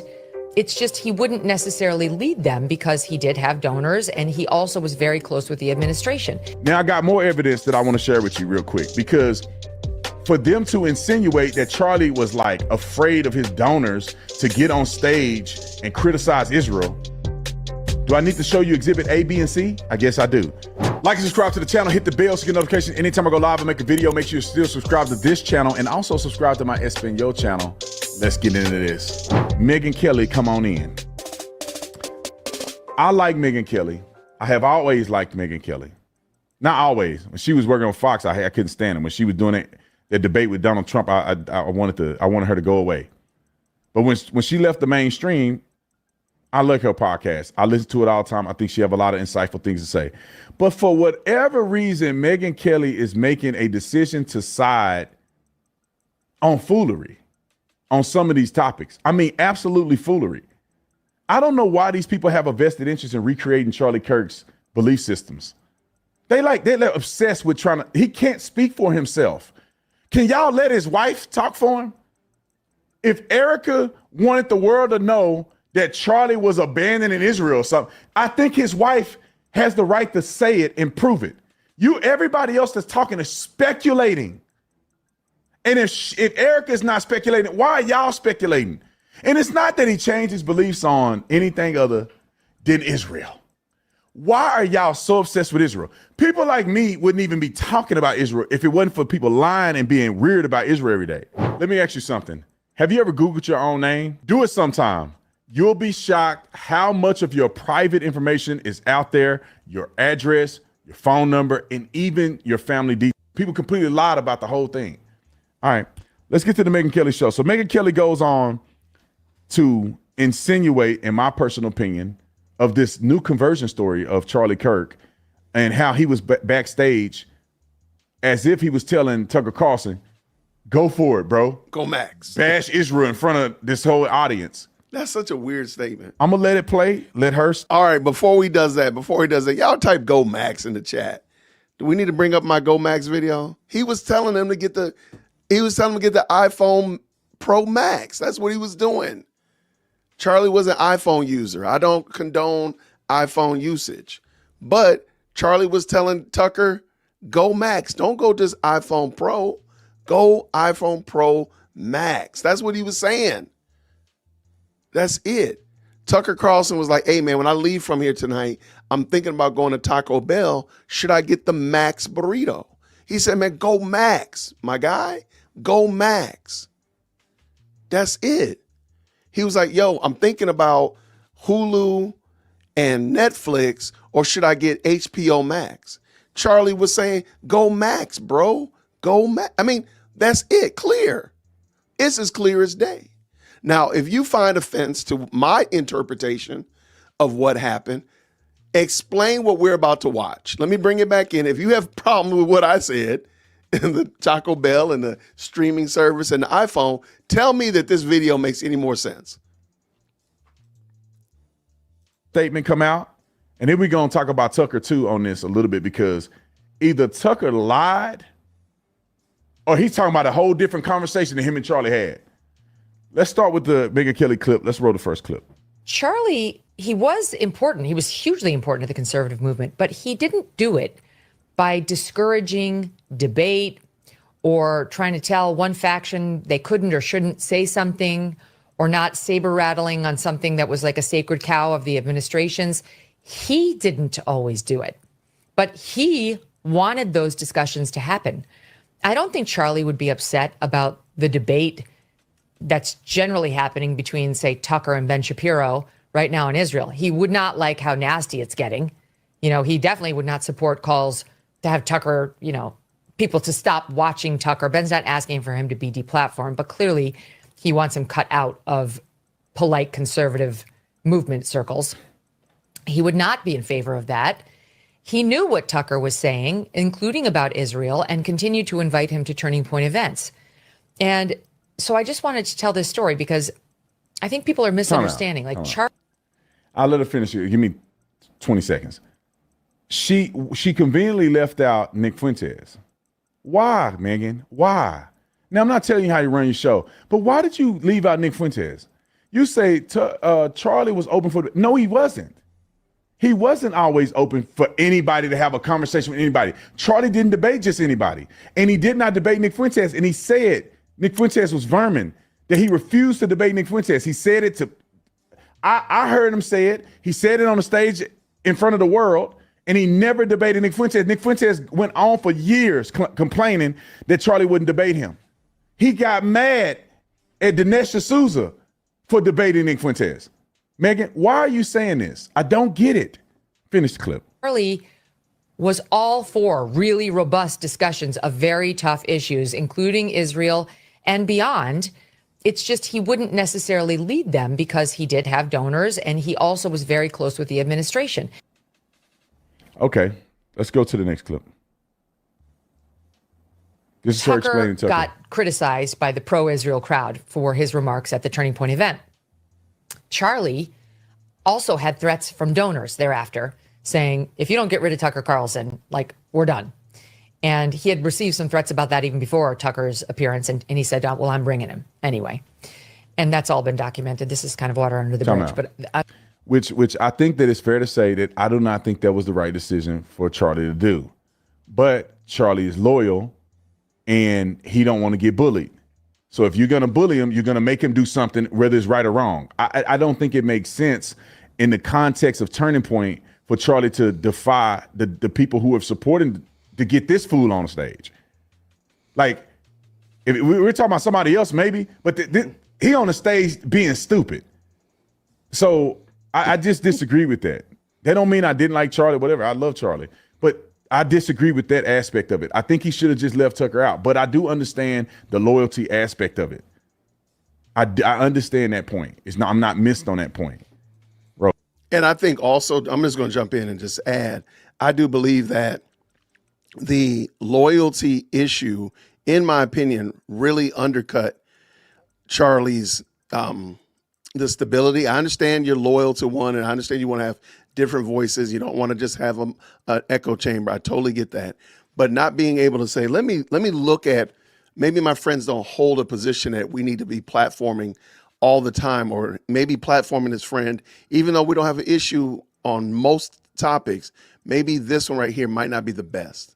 And it does lend itself, because we see it now. We see now, post Charlie Kirk, he probably should have cut ties with Tucker Carlson, in my opinion. I'm showing it to you for a different purpose. Tucker on that broadcast said the following about his backstage conversations with Charlie before he went out there. Hold on. Now I want y'all, hold on, let it get to him real quick. Before that. Now I want y'all to pay attention to this. This is very important to acknowledge. Either Tucker completely lied about this, or Megyn Kelly and Tucker in this clip that she played is unrelated. One of the two happened, because what Tucker is getting ready to describe is nothing near what Megyn Kelly is showing in this clip. I don't know why she's trying to put this together. She could just talk about something else. Why are you trying to put this together? It actually looks like Tucker brushed Charlie off. It looked like he was like, yeah, all right, I'm talking to somebody else. All right, whatever, go for it, Max. Wait till I show you. Wait till I show you guys. Roll this clip. At speech that I gave in July, we had a conversation about this backstage right before I went on. Right before you And I went was fulminating and getting all red in the face like I often do, to my shame. And I was mad thinking about this and thinking about the effort by the neocons in the United States to draw us in to another forever war with Iran. It's not a defense of Iran, of course. It's merely an acknowledgement that we've done this before. Pause. But just admit you were wrong, you idiot. You and all these other fools fear-mongered us and said, we're going to get in an Iran war. Trump said he wasn't going to do it. You fake MAGA people who supported Trump, and then you turn your back on Trump because it has something to do with Israel. They turned on him because they weren't worried about the Iranian war. They know we weren't going to start a war. He killed Soleimani in cold blood and laughed at him, and Iran didn't attack us. They know better. They don't want that smoke with us. And so when Donald Trump made the strategic decision to do what he did, we know we weren't going to get in a war. I told y'all we weren't going to get in a war. He know we weren't going to get in a war. But they hate Jews in Israel so much that they are willing to turn on Trump over this that never happened. When is he going to apologize and say, I was wrong? I was completely wrong. I had no evidence that it was going to happen. I just said it anyway to fearmonger because I hate Israel. Roll the clip. Happened in Iraq, which we entered into at the behest of those same foreign policy strategists, and Trump wasn't in office. And so I was going on at some length backstage with Charlie, and I said, probably not going to talk about that. I'm not going to torture you. I know your donors hate this when I say that. And also Epstein was in the news, and it was clear to me that, Epstein's probably not like a Mossad agent or something, but Epstein clearly had contact with Israeli intelligence and American intelligence and French intelligence, but the only one you're not allowed to talk about is Israeli intelligence. But it seemed true to me, and I had done some work on that. I knew a bunch of people pretty close to that story, so I thought that. And I said that to Charlie. And I said, but I'm not going to say that because I don't want to make your donors mad. And I know it's just going to be like an endless flurry of text telling you to stop or you're going to lose a bunch of funding. And he looked at me, I'll never forget it. Go Max. And said, go all the way. Do it. Go all the way. I said, man, a lot of things I can talk about. I don't need to talk about that. And he said, do it. So I did it. Now, maybe I'm retarded, but this is he said, I'm back there fuming. I'm back there turning red in the face. They had a full conversation, and then Charlie tells him, and he's never going to forget, go for it. Now, let's look at the clip that Megyn Kelly is showing because this go full Max, I mean, they must be talking about two different conversations because this go full Max backstage before he speaks is nothing like what we finna see in this video. Roll the clip. And here's the thing, Stu. I was recently going through some old pictures to find one of me and Charlie that I knew we took at that event. And not only did I find pictures of me and Charlie, but I found a video of me, Tucker, and Charlie speaking backstage right before Tucker went out. Tucker and I were talking. Charlie came over and interrupted for just a second. And he you brushed can hear him him off on this tape, which I've listened to many times. It's very clear on my phone, less clear here probably as we play it. But he says to Tucker, go Max. He interrupts the conversation because he has to say to Tucker something. And what was so important to him to tell Tucker was, go Max. Here it is. But maybe Tucker, y'all watch that video where Tucker talks about he was laying in the bed with his wife and 4 dogs. Maybe one of his dogs is named Max. Is that possible? Maybe Tucker was like, hey man, I'm thinking about getting the new Ford F-150 Lariat Max or the F-150 Durango series, which one should I get? And he probably said, go Max, get the biggest thing. Why is that not possible? This is such a silly comment. Hold on. Time out. Okay. And Megyn Kelly is really short. I didn't know how short she was. He said, this is what, okay, look, go Max. That means that this happened before Tucker went on stage, right? Tucker was saying he was in this deep theological conversation with Charlie Kirk before he went up on stage. Right here, Megyn Kelly is saying that's her, and she's talking to Tucker. So when is this Charlie Kirk conversation happening? I'm not saying it didn't, but this don't match what he was saying. Correct. Now watch Tucker Carlson, the way he treats Charlie Kirk. He's talking to Megyn Kelly. Charlie comes up. I want you to we're going to play this video maybe 3 times. First, I want you to listen to what Charlie said, the Go Max thing, right? Because you can barely hear it, but that's what he says. And then I want you to watch it again the second time, and I want you to just watch Tucker's expression with Charlie. Roll the clip.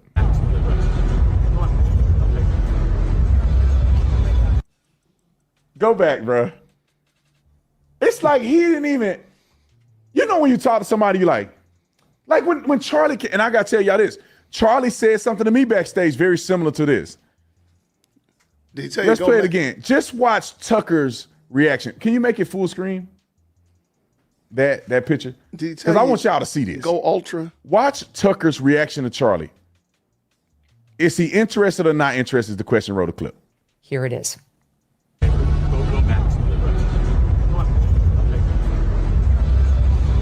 I mean, no posture change or anything. It's quick. It's just happened. It's quick. Whoa. He said, go Max. You know what I saw in that video? Go back one more time. This is what I saw in that video. Full screen. They don't need to see my beautiful face. This is what I saw in that video. I saw that Charlie wanted to have it. Let's stop, pause here. Charlie wanted it on record that he told Tucker to go Max.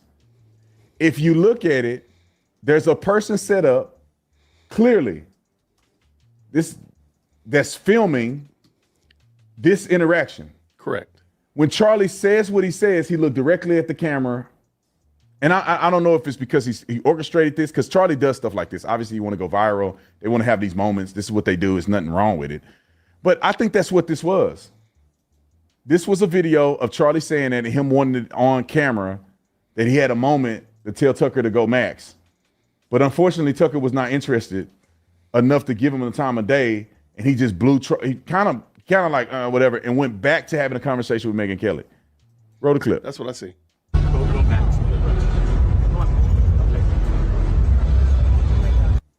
It's like he kind of wanted more of a conversation, didn't it? It's like he said go max, and he kind of stood there and was like, am I going to talk to Megyn Kelly and all that? And then Tucker just turned and didn't even pay attention to him, to be honest. He kind of blew him off. Now, why do I bring this up? Because I think Megyn Kelly is insinuating something, because she has to be on this side of it. Right. She can't be on the Ben Shapiro side, because that's not where the momentum is at. The momentum is not with me, Ben Shapiro, and other Zionists. We don't have momentum right now. People are hating us right now. But the tide will turn, trust me. But the momentum is on that side, so she needs to capitulate to that side. Charlie Kirk backstage said a similar thing to me. He came off stage. I'm setting up, because when you come off stage, they set you up with the mic and they prep you. So when he come off, they let you go on. He comes off like he always do when I see him backstage, and he says something to me. I'm like, "What's up, bro? Good to see you," or whatever. And he go, "Are you gonna talk about Israel? I mean, you're not Israel. Are you gonna talk about Epstein?" And I say, oh, yeah, "Of course." You know, I don't care what they want me to talk about. I'm gonna talk about what I want to talk about. But he mentioned it, and I was kind of confused. I was like, I didn't think it was a big deal. But he was like, "You gonna talk about Epstein?" I'm like, "Yeah, of course." He like, "Go all in, like go all in, bro. Like, cause I can't do it. Go all in." And the way, and I think none of it, obviously, until he dies, and then everybody's making this stuff up about his death. And the way I took it in the moment was that it was obviously the biggest controversy at the time was Epstein. The fact they were bullcorning around with the file. Donald Trump was being weird about it. He was doing all this old crazy stuff, blaming Republicans, saying, you ain't a Republican if you care about this stuff. And after all the administration was putting out fake binders and all kind of stuff. So people were pissed, man. I was too. Mm-hmm. That's one of the things I disagree with Trump, the way he handled the Epstein files. I disagree with him. I think he messed up in that area. That's why all this stuff is going on. But that's what I took Charlie to represent, was that I can't get out there and blast Epstein, because I got all of this. I got Trump administration, who I'm close to. I got Don Jr., all these people I'm friends with. And so I don't want to get out there and blast this topic and make Donald Trump look bad. Personally, me, I don't care. I'm not trying to make you look bad. I got to tell it like it is, because Trump don't care about telling like it is either. So neither am I. I don't care. So I get out there and say my thing or whatever. We come on stage. "Hey, Tatum, you killed it." All this other stuff. So why are they trying to make it bigger than what it really was? Why is this push? Why don't she just call Erica? Why can't? Matter of fact, I might talk to Erica. I haven't been trying to say nothing to Erica about this. Her husband's dead. Like, what we need to talk about this for? Right. She ain't mentioned it, so she must not. It must not be that important for her to mention. It wasn't important to Charlie, and it wasn't important to his wife. That's why she ain't said nothing. But there's a part of me that's like, Erica, just if you want me to say anything, I won't say nothing. If you tell me something, tell me not to tell anybody, I won't say nothing. If you need me to say something you can't say, I'll say it. I don't give a flying flip.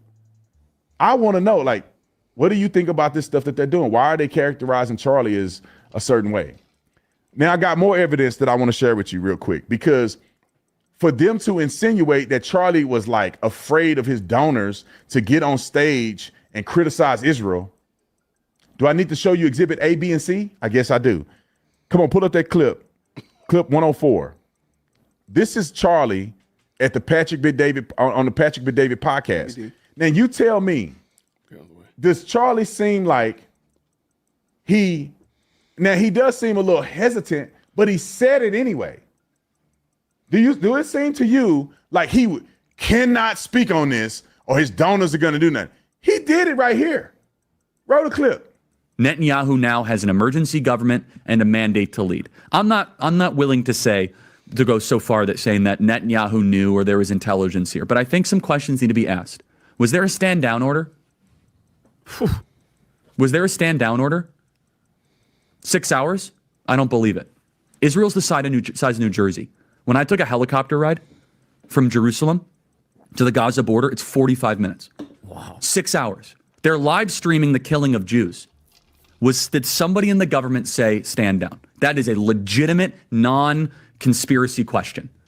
The whole country is the IDF. The whole country is. Yeah. And you're trying to tell me that they're going to concerts and kibbutzes and schools and by reports 6 hours. Let's say it's 3 hours. That's suspect. Go ahead, Rob. It's also not like a right-wing reporting. This is from the New York Times. The long Okay, wait for help. So openly, he's criticizing Israel. Right. I knew Charlie. Now I wasn't talking to him like right before he died. So I don't really know what he was thinking about it at the time. I do know that he was with Josh Hammer and a rabbi who messaged me, and they were on a text thread with him, prepping him to defend Israel at UVU the day before he went there. So clearly he hadn't abandoned Israel. Openly criticized. I think that's a good question to ask. I think there's answers to that question. Interview people in the IDF. I interviewed a guy at Pastor Alan Jackson's church who was a colonel in the IDF, and he had made mention that he do not believe that it was a stand-down order. What happened, it was way more complicated than they thought it was, right? They put all their resources in the north because they were afraid of the invasion coming from the north, not necessarily Gaza. Then they had a special holiday, Rosh Hashanah, I think, a special holiday, and it was Shabbat. So they got their pants all the way down before this attack happened. And the colonel was saying that they came over, it was an alert went out that it was a terrorist attack, but they didn't realize the scale of it. They thought it was a couple terrorists that came over and they were combated by the police force and other people in the kibbutz. It was a fight going on. He didn't think it was that many people. They thought it was a small incursion. They didn't realize it was 7,000 terrorists. You know how crazy that is? I want y'all to put this in perspective real quick and I'll get to some more evidence. Do you know how crazy 7,000 terrorists are? A guy goes on a Virginia Tech campus with a handgun and killed 32 people. One person. We have seen active shooters and all of this. You got the guy in Vegas that killed 50 people. You got the Pulse nightclub that got killed, 50, 60 people in there. Pulse nightclub, one shooter, one club. Imagine 7,000 terrorists. America, I hope that the guy that never happens, our equipment and stuff is a little better. We don't have Rosh Hashanah and all this other stuff. So we kind of on alert, and everybody got a gun. In Israel, everybody don't have a gun. Just because they serve in the IDF, they're no longer in the IDF, and they may not be carrying a gun. And this is at the kibbutz, too. So these people don't even have a gun on them. They have guns stored in these places, and they're kind of like the liberals. They love the Palestinian people. That's why they came and killed them. They invited them to their house. They advocated for the Palestinian people, and look who they killed first. Okay. But anyway, they got overwhelmed. And the IDF guy said it was like 12 hours before they can get it under control. You put that stuff in perspective, the damage that one active shooter can do in America, imagine 7,000, we would have trouble combating that level of force. So anyway, let's go to the next two. 105. This is Charlie Kirk also saying negative things about Israel on camera. Roll the clip. But the fact is now Bibi and the Israeli hard right government has a mandate. I got to be careful the way I say this. They're going to try to ethnically cleanse Gaza. Yep. I mean, I don't use that term lightly. Okay. They're talking about basically removing 2.5 million people from there. Okay. And honestly, they have a mandate to go seek justice and revenge. They do. This idea that they need to have a truce or a peace treaty, that's morally crap after you see women and children be burned alive and dragged to the streets. But there are some serious questions here, Patrick. And let me tell you, my pattern recognition over the last 5 years has become pretty sharp. COVID, Maui fires, Epstein. When I see a story and it doesn't click, our guts are usually right. All right, so openly on Patrick Bet-David, he said that. And you telling me now here's the thing I want people to understand, and then I'm gonna bring in one more clip. Charlie Kirk is very clear that he began to question the Israeli government. I know it. You should know it. Everybody around him knows it. That does not mean that he turned on Israel and his Zionist perspective of Israel's right to exist. His frustration was with the government, not the existence of Israel. People say he changed. No, he became more critical of the government. He wrote a whole letter to Benjamin Netanyahu of his criticism constructively. Right. So there's no question that Charlie Kirk became more critical of the Israeli government. Charlie Kirk was on a podcast. I mean, he was on a stage the other day saying that he disagreed with the government of Israel. He disagreed with the fact that they are pushing LGBTQ and all this other crazy stuff. He disagreed with that. But he would never change his belief that Israel has a right to exist as a Zionist. He said it on camera. I'm going to find the clip. Let's get the last clip in, 106. Roll it. And Jewish donors, they have a lot of explaining to do, a lot of decoupling to do, because Jewish donors have been the number one funding mechanism of radical, open border, neoliberal, quasi-Marxist policies, cultural institutions, and nonprofits. This is a beast created by secular Jews. And now it's coming for Jews, and they're like, what on earth happened? And it's not just the colleges. It's the nonprofits, it's the movies, it's Hollywood, it's all of it. It's like time for you guys to wake up and say no more, draw a line in the sand. I don't care if you hate me. Now, look, I agree with him 1,000%. Anybody with a brain stem can criticize secular Jews and understand that every Jew ain't the same. You should criticize secular Jews. Secular Jews are just as ignorant as black folks. Dang, black bro. people still vote for these Democrats, ain't done nothing. Secular Jews out there voting for Mamdani. Am I going to get canceled now? Because I'm saying, no, you don't get canceled for being rational. You get canceled for lying and pushing conspiracy theories. But Charlie Kirk said it openly, didn't he? On his show, in front of the world. And you telling me on stage, he's telling Tucker, go Max. Like he can't say anything. He said it. Charlie Kirk was openly critical of Israel, the government. Come on, bro. All right. Shout out to Officer Tatum. You know what? Hey, I give Tatum grief because I think he definitely soft pedaled on Candace, but I think he's right on the money there. What do y'all think? Comment down below. Let me know. Shout out to the most electrifying live chat on the planet. I do want to say shout out to, let me get through these very quickly. Y'all are so gracious. Thank you so much for the very kind supers. Let's real quick right here. The Nerve Ensemble with the $3 super. Great channel watching you from Sydney, Australia. Shout out from the land down under. Good to see you. As well as another Australia block, Candace. No visa for Coco. And you know what? I appreciate the $3 Australian. And like Candace, why don't you just stay here in the United States? We got you. We got you. We got you. Madre Selva with the 119. I forgot what this is. Dog, thank you so much. She says this, thanks for standing for what is right. Absolutely. Thank you very, very much for the very kind super as well. We're coming up in here. Maggie with the €5 says this, as an Aussie, Carlson and Megyn Kelly are not independent. Since early 2025, they have managed their Red Sea. They are managed by Red Sea Entertainment, owned by Fox. Really? I didn't know all the ins and outs. I've heard people mention that, so I appreciate that for sure. Thank you. And again, with that $5 here, says Yanni's Bills, says this, I'm so sick of this anti-Israel crap. If they care about America first, and they would care more about China than tiny Israel. That's a great point. What about all of the other countries? Why is again, I say Israel is like a punctuation mark. Like every sentence ends with a period or exclamation point or question. And why is it always Israel, that punctuation mark? Thank you so much. Cap Jacks with the 5 says this. It's time for Brandon to call out Candace. Say her name, Brandon. Friends tell friends that they are wrong. Say her name.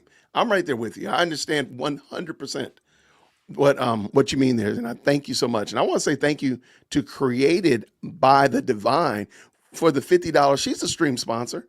And just real simple statement, go Jay Witt podcast. I like that. Go Max. Go Max. Y'all, thank you so very much. That is extremely kind of you. Thank you so much. rounding these bases. We got Phantom up in here with the $5. Says this, I think Tucker's dog who attacked him while he was asleep was named Max. There we go, right? So Charlie was saying, go Max, to have that dog maul him again in his sleep. How can we disagree with that? I agree with that 100%. Go Max. It's such a crazy story, man. Bronx Girl, thank you so much for the $10 super. Why is Megan playing defense so hard for Tucker and Candace? Thoughts? Personally, I think that she's landed in the wrong spot at 100%. For whatever reason, whether you want to say she's getting paid or she just has really poor intel, I have no idea why. Maybe she really believed that Ben Shapiro lied to her, and then later on, when she reviewed the evidence, she came with that bias that he lied to me. How dare he lie to me? And then she translated with the evidence that she read, because she doesn't sound like she even watched videos. She sounds like she watched clips. So I think she's just landing in the wrong spot because she's starting from the wrong spot. Shout out for sure. And what do we have here? Thank you again. Created by the divine. Goodness gracious. Dear Brandon, you speak very well. Can you please speak on your bestie, Candace, though? Tucker is irrelevant. I mean, I think you're right on the money. Thank you so much for that $10 super, and I agree with you 100%.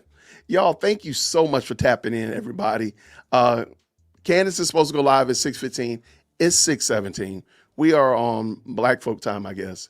So we're going to give her a moment. I'm sure they got to finish the editing. They got to finish the editing of the live stream and make sure it's ready to go and populate. But I do want to say thank you all to everybody who's hopped in. If I've earned it at all, please, let's go ahead and hit that like button. I really appreciate it. And let me go ahead and make you Created by the Divine is the stream sponsor. Shout out. I appreciate you. Thank you so much for that. And thank you so much to my moderators. I appreciate y'all holding it down. And by the way, if somebody's asking or wondering, I'm trying out a new feature that allows me to stream vertically. Let me see how it looks, by the way. I'm able to stream vertically as well as horizontally. At the current moment, I'm looking at it. It looks kind of cool. Hopefully, apparently, YouTube would like us to stream in a way that's more phone friendly. So they wanted me to try this out. You don't like it? Oh, no, you hate it? Oh, no. Hate's a harsh word now. Now, you still have both options now. The horizontal is available as well as the vertical. So I'm not giving you one or the other. I just, choose one. I tried it out this morning when I was on A Righteous Perspective. It wasn't bad, especially when you have a panel. It does look a lot cooler. So maybe I just don't look cool. Maybe I need some friends on here. Maybe I need to have some people hop on or something like that. But I guess the idea is that if somebody wants to stream or watch it on their phone, shout out to the Ultra. See, you can't say go Max. This is the go Max is crazy. You can keep your phone in a portrait mode versus trying to hold it sideways. That's the only thing I could think of. But we got y'all don't like the side. Just me. I got you. I'm with that. It makes it look small. Okay, I can see what you're saying there. I'm looking at it. I can kind of see that. All right, let's bring your cousin in. Here she goes. Let's go. All right, so I got a feeling she's going to talk about these pastors. Pastor's about to catch some flack tonight. I got this bad feeling about it. So pastors are going to catch it. And looking at her thumbnail, I bet she's going to bring up Kanye finally.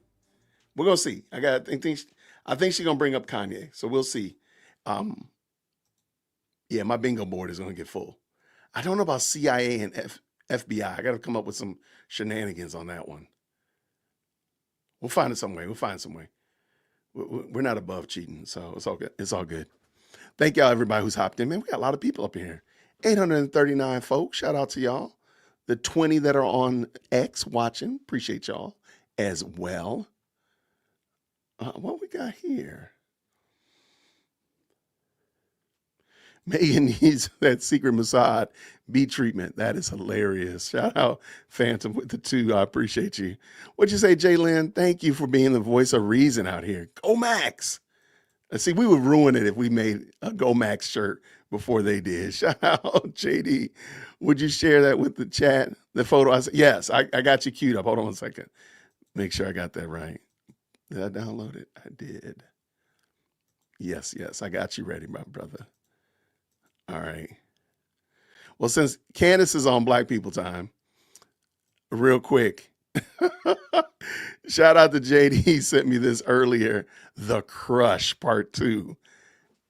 That is hilarious. If you know that movie from the 90s, I believe it was, with Melissa Silverstein or Silverstone, I think that is hilarious. We're going to have to find a way to keep these. I might find a use for this one. I don't know what we're going to do with it. Maybe it'll be on a thumbnail or something. This is spot on the money, brother. Thank you so much for that, man. We need some good laughs up in here. We like to laugh up in here. Are we going to bring Candace back on? Move this. Candace back on. They still not starting. They on that Black folk time. They not in a hurry. They said, look, we wasted all day. We still editing this video. Alyssa Silverstone. Y'all not gonna let me mispronounce somebody from your childhood. Y'all do not let me get away with that stuff. Which, by the way, I appreciate y'all. Thank you so much. I'm just glad y'all didn't know me when I was trying to pronounce Vivek Ramaswamy's name the first time, and y'all had me for lunch. Man, you did see this movie? I've never saw it before. That is interesting. Yeah, y'all had me for lunch if y'all heard me butcher that man's name like that. That was crazy work. I don't know what I was doing. She's always like, that is very interesting. Naturally called Candy Crush. Oh, wow. That is hilarious. That is very good. But the chat on the video is hard to read. On here? I hope not. I hope it's okay. Absolutely. Thank y'all so much, man. I appreciate Alyssa. Y'all look, y'all gonna get me. This one done spelled it out. Done a phonetic your boy. They just said, look, phonetically, Jason, you're not gonna get away with this.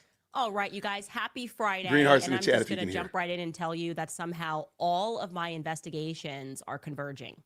Like literally all of them that we've done on this show. And I'm freaking out. I would have never thought in a million years that there would be something which connected the Chaos book, which I got obsessed with and was like, it's required reading for this podcast, connected to the Brigitte Macron case. I'm going to tell you about that. Connected to Ye, me telling you all about what happened behind the scenes when he was effectively kicked out of Hollywood, and the reason why I refuse to publicly condemn him despite insistence from the brood of vipers.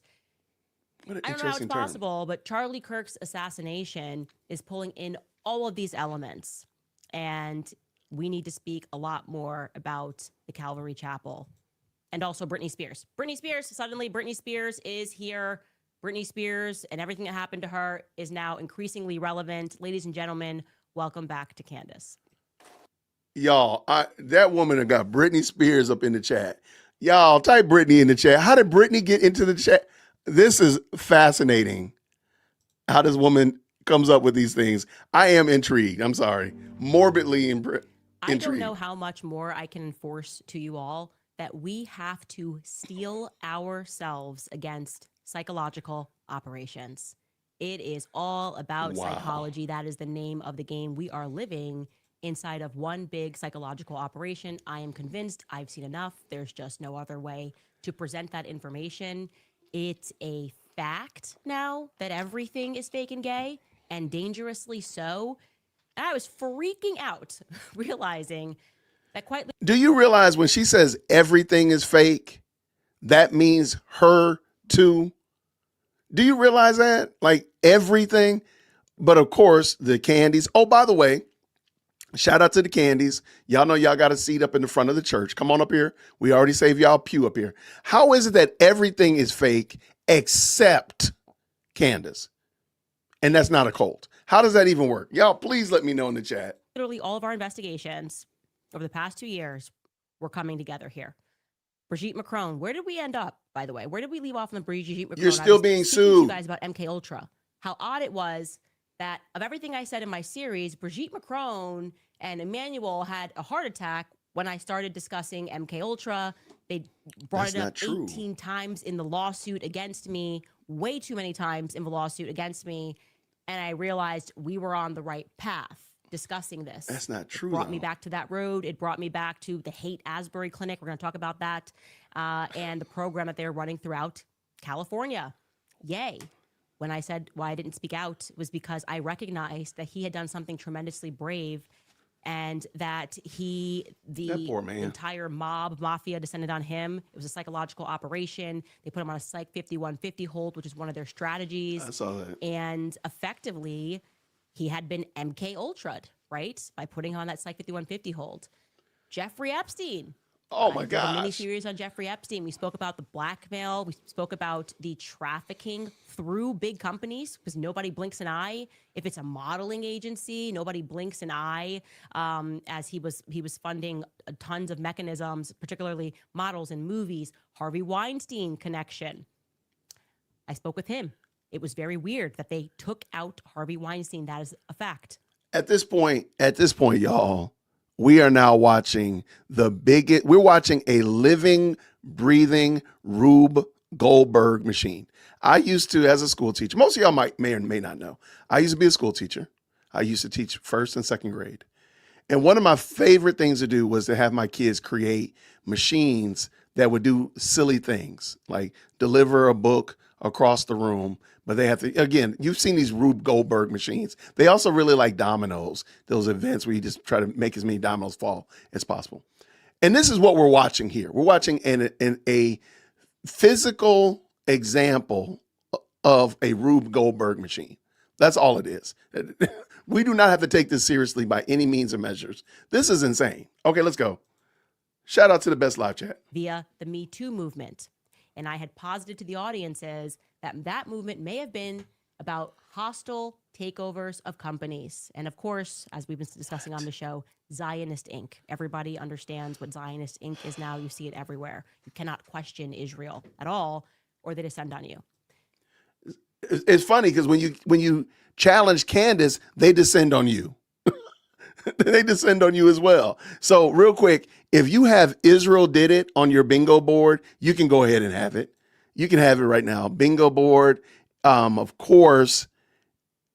Yeah, that's it. I'm sure she's going to call out a random country, so we're going to just let her keep going. Shout out to Candy. Somehow the Charlie Kirk assassination is bringing together every single last one of these themes that we have been exploring. So where did we leave off yesterday? It's the culmination of crazy. We spoke about the Cavalry Chapel. We spoke about Rob McCoy being the lead pastor in Thousand Oaks, one of their many churches across the United States. And my sense, which every Christian Zionist influencer under the sun is trying to ward me off of. Oh, how dare she? I can't even believe it. Bibi can blow up thousands and tens of thousands of kids, but Candace investigating the Charlie Kirk assassination is crazy. It's unbiblical. It only furthered my sense that faith had somehow been infiltrated. Faith had become a military operation, or perhaps from the 60s onward, that's what it's always been, right? Too many instances, as I showed you yesterday, of trafficking and sexual abuse. You have to begin asking the question whether or not this is systemic and it's on purpose, and who these pastors are working for. Then I get an email yesterday, which made me perk up. A flurry of emails, actually. Thank you, guys. Telling me to stay the course because the Calvary Chapel was also involved in Britney Spears' conservatorship. What? Excuse me. Now, to be clear, I never got into the Britney Spears web. There were so many TikTok. Y'all, at this point, I really believe that people are punking Candace. I really believe in my heart of hearts. I don't know who it is. And if it's anybody in this live chat, shame on you. You're in 0-second timeout. Okay. Somebody is just sending her foolishness. Okay. People are just sending her anything. Now, Calvary Chapel is related to Britney Spears. Okay. I'm telling you right now, if somebody gets this woman to say that Calvary Chapel is somehow or another tied to the deletion of Prince, I am going to lose my mind. Ma'am, how is this woman? Yo, I'm gonna send her a text and say Calvary Chapel's responsible for that dead patch in my front yard. And I'm gonna sound very convincing. Calvary Chapel's responsible for the dead patch of grass in my front yard. And the reason I cannot get that matter resolved is because of underground bee farm that's going on in Georgia. That's what I'm going to do.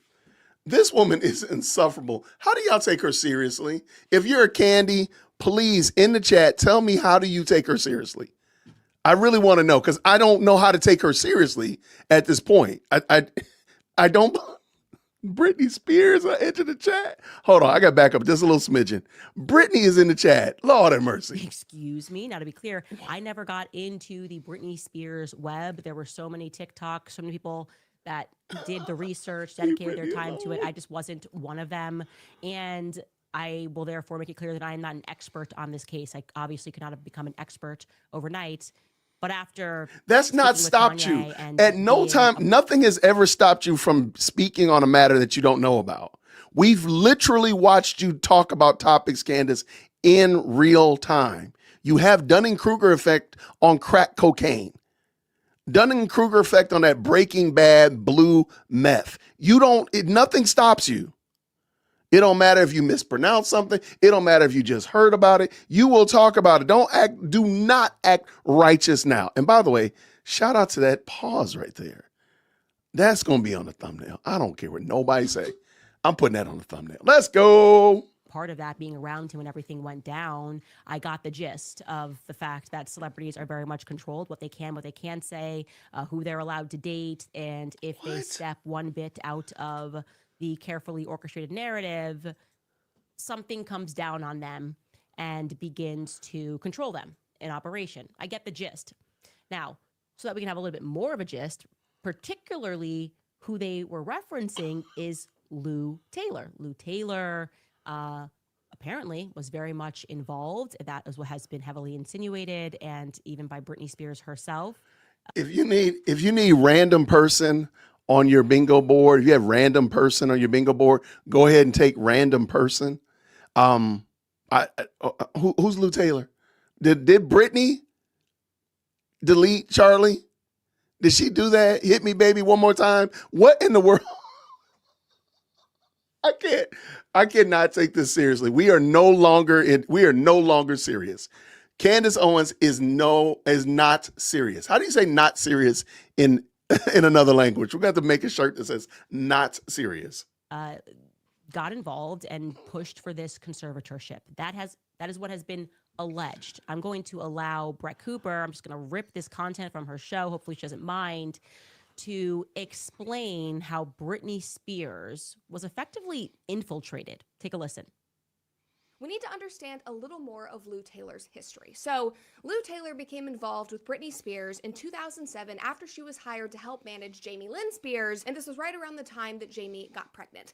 Now, somehow, no one really knows, I mean, this is not documented at all, she was brought into the fold of this family by their father, Jamie. This is Jamie Sr. And by 2008, so less than a year later, Lou was going on TV shows as the family's spokesperson to speak on behalf of Britney. Lou Taylor is the business manager for Britney Spears' father, mother, and younger sister, Jamie Lynn. Lou, good morning to you. Here you have Britney that needs to have some security somewhere, that every single thing she does and every single person she has a relationship with doesn't become an opportunity to be exploited. I mean, when do you ever rest in that if you're constantly in fear of being exploited? Every day, Jamie goes to work as a professional chef, asking the Lord to give him the strength to honor the people he works for in the midst of circumstances.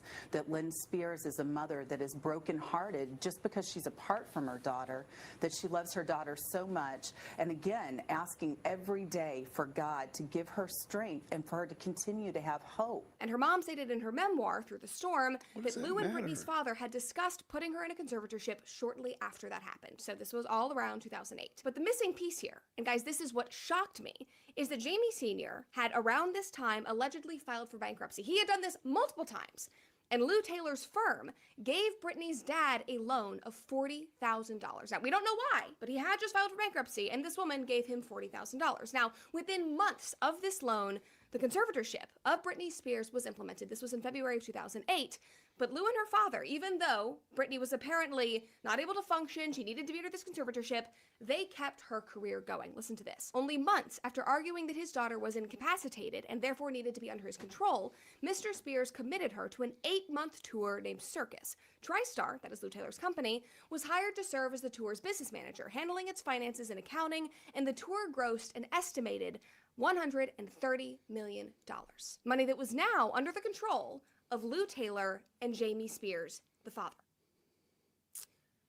So she was mentally ill, but not mentally ill enough to prevent her from making them more money and allowing them to control their money. So what we're describing here is effectively an infiltration. And instantly, with Lou Taylor talking about God and prayers, that's a lot of what you start to see.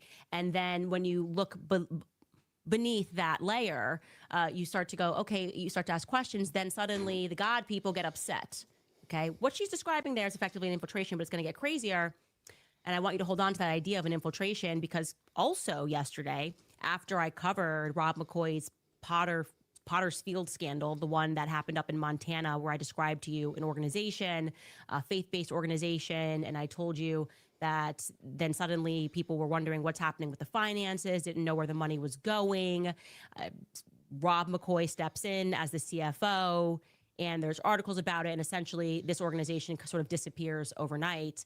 Well, someone who was involved intimately with this scandal mess. Okay, I'm gonna take a quick stop for a second and shout out again. What a great pause, right? I just looked up Britney Spears' religion, and she was raised Southern Baptist, but she identifies. Does anybody want to guess what faith system Britney Spears identified as most recently? Does anybody? Because it's kind of odd that Candace didn't seem to know this part from her deep investigation. That's right. She identified as a Catholic, a Kabbalist. And now, of course, she's claiming to be an atheist.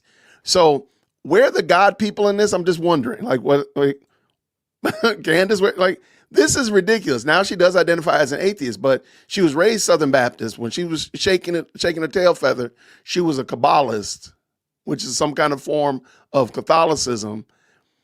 And now she professes to be an atheist. Where are the God people at? Where are the God people? I'm just trying to get this, make sure I understand how this works.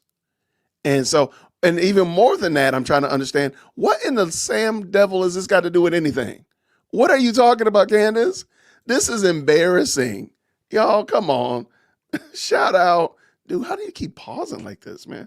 I'm a gangster with the pausing. Let's go. Greenheart's in the chat when you can hear. Messaged me and said, Candace, no, you have it completely wrong because you're reading what's in the press. The Potter's Field scandal, Potter's Field was actually a healthy, functional organization. This was actually Christian ministry until, and again, I'm going to say this is alleged, but I'm looking further into What this stopped you claim. before? Until Rob McCoy got involved, and then he intentionally scandalized it and staged an effective hostile takeover with a few other board members. That's what this person is alleging, and they've sent emails and some backup proof, which we need to go through before we can present that as a fact. But it piqued my... Is that not the example that I just gave? You literally get a piece of information and you share it before you vetted it, before you find out. What if the information that you're sharing, Candace, is 100% false? What if I sent you that information? My name is Jason, and I emailed you that from a burner account. And you find out that I did it. I hoodwinked you. I bamboozled you. But now you've already put it out there. This is reckless. This is why Joe Pag says that she is not a journalist. She's not a journalist. This is not how you do journalism.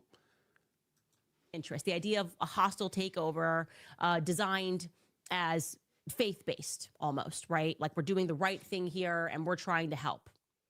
Let's stay the course with this idea of companies, people, and organizations being taken over via scandals, because the people who seem to get involved don't exactly have the qualifications to be in the C-suite or to be the heads of companies at all. And as Brett Cooper is about to lay out, Lou Taylor's qualifications are somewhat lacking. Take it away again, Brett Cooper. Okay, I'm just going to ask then, what is Candace Owens' bona fides to do this? We looked at her bona fides earlier in the show. Her resume is lacking. Shall we agree? Can we agree that her journalistic resume leaves something to be desired? It leaves a little bit of room for improvement. Dare I say it needs to be fattened up a little.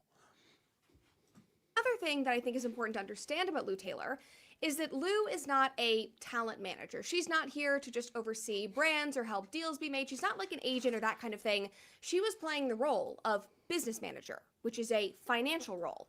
Even though Lou Taylor had no financial background, she was not even an accountant. And most business managers, my business manager, is an accountant. Lou Taylor actually started her career in a church working alongside her husband, who at the time was a pastor at Calvary Church in Brentwood, California. And interestingly enough, according to financial documents that are in the public domain, Jamie Sr. was giving 10% of his income that he was making off of Britney Spears from the conservatorship to the church where Lou Taylor's husband was a pastor. Read this. Mr. Spears at times gave 10% of his conservatorship income to the Taylor's Calvary Chapel Brentwood, a practice known as tithing, according to a 2010 financial document. Mr. Spears gave tens of thousands of dollars in 1 year alone to the church, which is about 500 miles away from where he lives in Louisiana. Now, obviously, since then, all of this information has come out, and Britney has now accused Lou of playing a major role in her exploitation, and even though Lou denies all of this and continues to deny everything, through emails obtained through Britney's trials, it is clear that in some way, Lou was involved. This is from the LA Times. Britney Spears' lawyer, emails show ex-business manager helped set up conservatorship. And in recent years, Britney has even gone so far as to accuse her father and Lou of allegedly having an affair and unlawfully using her money to fund trips of their own. This headline from Daily Mail reads, Britney Spears accuses dad Jamie of having an affair with her ex-business manager Lou Taylor and claims he charged her estate for the pair's trip to the Holy Land to get baptized. And guys, this is not Lou's only controversy. She is not just wrapped up in the Britney Spears world. Just a couple of years ago, The New Yorker reported that she also tried to place Courtney Love and Lindsay Lohan into conservatorships. Oh, we're going to get there because as I started following the Calvary Church again, suddenly involved, and that part that she's mentioning about the tithing, since I put onto my Instagram stories that what is this? You're telling me that this woman, Lou Taylor, also was involved in the Calvary Church, and I was not paying attention to anything that was going on with Britney Spears at all. And I've arrived at this same conclusion that there's some sort of an infiltration that seems to be happening with Calvary Chapels. And here's where we are. That's ridiculous. This can't be a coincidence. There can't be this many people that are having this experience and have this much scandal involving this church. This doesn't make sense to me. Well, I put this up on my stories this morning, and 2 other people reached out to me who worked with Lou Taylor and described exactly what she's referring to, this system of tithing that Lou Taylor makes them say 10% has to go to the... So one more time, we could have a 10-hour conversation about tithing. We could have a 10-hour conversation about it. But I just want you to listen to, and this is not germane to just Calvary Chapel. Christians have been giving 10% of their income since time immemorial, right? Catholics do too, though. So my question is, if Candace is a Catholic, why is she acting like she's never heard of tithing before? Whether you agree with it, that's not what we're talking. I mean, I know people who are not Christian that know about tithing. They know the whole 10% thing. So why is it that Candace acts like she's never heard this before? It really truly is boggling her mind. Go back and watch. We're going to pull it back and watch. She sounds like she's never heard of it before. Why is that? If she's a Christian, and remember, she alleges that she was raised a Protestant, allegedly, and then she converted to be a Catholic. And I'm going to go ahead and muddy the water. I'm going to go ahead and poison the well real quick. If all of this stuff is demonstration of a handler, how is it that her husband is not her handler? I'm just going to go ahead and poison the well. All the stuff that she's telling us, how is it that her husband doesn't fall into the barrel of being a handler? And why do I keep stopping her like this? I'm amazing. Church if they want to be blessed. I'm not kidding. 10% has to go to the church if they want God to bless them. This is why they should do this. And then also directing them to invest in other companies without necessarily revealing that they're involved in those other companies and that God will bless them and they'll pray over them. What is happening? How can there be this many Calvary Chapel scandals and stories? She also mentioned Lindsay Lohan. She's not lying there. Well-loved teenager, fantastic actress who didn't love Parent Trap when they were growing up and then somehow became addicted to drugs. Suddenly, her dad, Michael Lohan, you might not remember this, but he got in front of a mic speaking to the press and called out Lou Taylor. Take a listen. When Lindsay was supposed to go into Morningstar Rehab, they started to reconstruct everything there for Lindsay to accommodate her. Sean Chapman Holly, Sean and Lou Taylor leaked that to the press because they wanted Lindsay to get out sooner and have her in UCLA so she wouldn't spend much time in the rehab. They're destroying my daughter's life.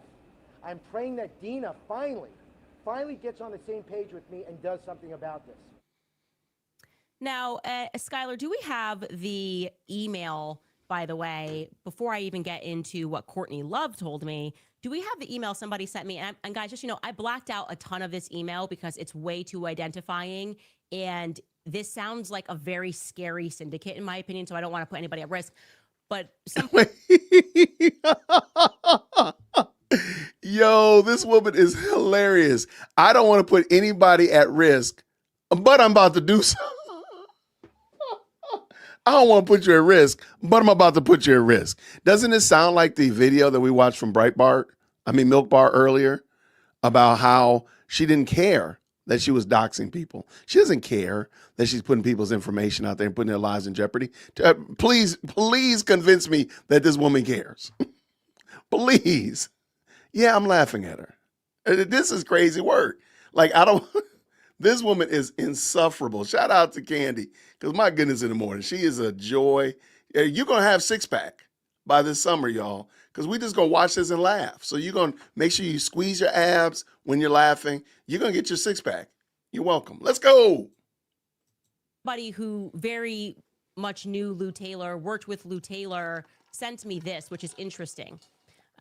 Dang. The whole top is blacked out. It says, I have since come to think that Rob and Lou Taylor's church is just a front for them and a ruse. I actually have many suspicions about at least Lou being tied to possibly the CIA and Mossad. All of the security that was hired under the name of, she's writing black box, she means black cube security. That was also the security that was provided for Harvey Weinstein. It's really just the Mossad agents who now are mostly with the Kardashians. Now, we're going to talk about Ye in a bit. Kardashians. I did go to Israel with Rob Taylor and a few other people from our church in blank and know that they have many ties there. I've also heard that Lou has connections and ties to Ghislaine Maxwell and Epstein, etc. I'm going to say all of this is allegedly. Obviously, this is an email tip. I have not confirmed any of that.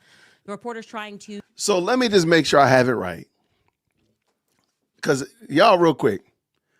So somebody could not take some information, craft a story, throw it through an AI generator, and say, write this as if you were a 53-year-old woman from Southern California who is reaching out to a journalist about a terrible event that happened at your local church. Have that thing spit out, cut and paste it and put it in an email and send it to these fools. And you mean to tell me that that can't happen? She already told you she hasn't vetted it. So she's putting this information out without any vetting. She does not know if this is true. So it is very possible this could not be true. It could very well be somebody who has put this through an AI and has just come up with a story. If you follow me, there's several content creators that are in the chat right now. I'm pretty good at prompting as it relates to Chat GPT. I could get Chat GPT to write a fantastic story that would have Candy running around in circles. She'll be looking at herself. Okay? This is craziness. And I'm just trying to figure out, how is she moving this recklessly? This is my last question. I know, shout out to everybody in the best live chat on the internet. How is it that she's behaving like this? How does she not fear being sued? Even on a slap basis, even just on a nuisance doggone lawsuit. How does she move like this? This is going to be studied by science. This is amazing to me. Like, she literally is saying, I don't know if this is true, but I'm going to tell you about it. Wow. Yeah, I don't know if this is true, but I'm going to tell you about it anyway. I don't want to put anybody in jeopardy, anybody's life in anybody's life in peril, but I'm going to do it anyway. This is crazy. Connect some of the dots, and they told me that the house that Britney was being held out in 2019 was tied to Epstein somehow via Tony Blair. Britney Spears lives in Thousand Oaks, California, as does Justin Bieber, I believe, and Diddy, I believe, has a house there as well. I know Lou Taylor built a house there and would find it very hard to believe that she does not know Rob McCoy, seeing that he was the mayor for Thousand Oaks and is the pastor of the large Calvary Chapel Church there. Before Robin, Lou Taylor moved to Brentwood, Tennessee. I think Robin and Lou Taylor moved to Brentwood, Tennessee. They lived in Fort Lauderdale, Florida, and attended a very large Calvary Chapel Church there. And they were mentored by a man named Bob Coy. We brought him up yesterday, the pedophile scandal that we mentioned yesterday, who has since been broiled in scandal for sexual allegations and I believe had to step down. He mentored them in the process of starting their church. Okay.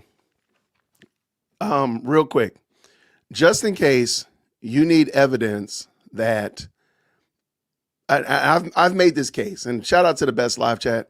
I've made this case that Candace's show is recorded. Okay. And a lot of you all are like, there's some people that agree with me. A lot of people disagree. It's okay. It's all right. I want you to look at the date on this video. This email. It was Thursday, November 13th, 2025 at 10:59 a.m. Let's just call it 11 for easy math. That was yesterday at 11 o'clock. Am I to believe that she's reading this now? Fresh off the cuff? No, they recorded this, y'all. They've already done this, man. This is not, there's no way possible that that's going to be the case. But let me just ask you this. Yesterday, when she talked about all of these people, how serendipitous, how convenient it is that the day she talks about Bob Coy and Calvary down in Fort Lauderdale and this, that, and the other in Thousand Oaks, somebody just happens to send her this compelling email outlining every last point that she brought up. Every point? Everything? Okay. All right. Okay. I'm totally supposed to believe that. I mean, they throwing in everything from the news, from Epstein to Weinstein to Diddy. Is Taylor Swift going to get in get some? Where's Beyonce? Anybody seen Beyonce? This is craziness, y'all. In Brentwood, Tennessee. That's interesting. It would be foolish for us to think that Lou Taylor does not know Rob McCoy. She's exactly right. All these people live in Thousand Oaks, California, and he's been pastoring that church up until July of this year for a very long time. And it's about to get even crazier because back in January of this year, someone notified me that Courtney Love wanted to reach out to me. So there you go. Brett Cooper has mentioned that Courtney Love has also had allegations about Lou Taylor. We all know who Courtney Love is. If for nothing else, it's because the media has convinced most people that she had something to do with the murder of her husband, Kurt Cobain, right? That's the reality, right? I didn't grow up with this music. I didn't listen to this music, but I know the Kurt Cobain story, and I know that somewhere in the back of my mind, I was kind of conditioned to believe that she had something to do with his murder. It was never explicitly said, but there was enough innuendo to get us there. Anyway, when I made contact with her, it was because she had been watching my podcast and she knew that I was obsessed with the book Chaos. It just. Okay, so there's CIA. If you need CIA on they already said CIA, but on your bingo board, you know what? We just going to go on and take FBI too. Well, I'm taking FBI because I can. I don't care. Real quick, I just think this is funny. And again, y'all, shout out to the best live chat on the internet. Hopefully I'm not taking too much of your time and stopping and laughing at this. But isn't it funny that Candace lives in Nashville, Tennessee? Apparently Rob McCoy was in Brentwood, Tennessee. Why does she not even mention that? Why does that not make her antennas go up and say, oh, there's a, like, why is she not concerned about or even thinking about or even hypothesizing like, oh, there's one, he was in my state, whatever like that. I think I think because she be lying, man. This is ridiculous. And then last thing.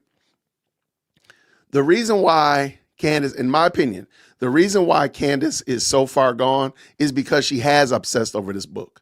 She doesn't obsess over the scriptures. She doesn't obsess over books that will edify and build her up. That's why she would read or listen to Allie Beth Stuckey and say that's fake Christianity. This is real Christianity to her. Something like this, obsessing over this book, that's real Christianity. Because she would listen to Allie Beth and say that's fake Christianity. Just saying, making a point. Let's go, Jason.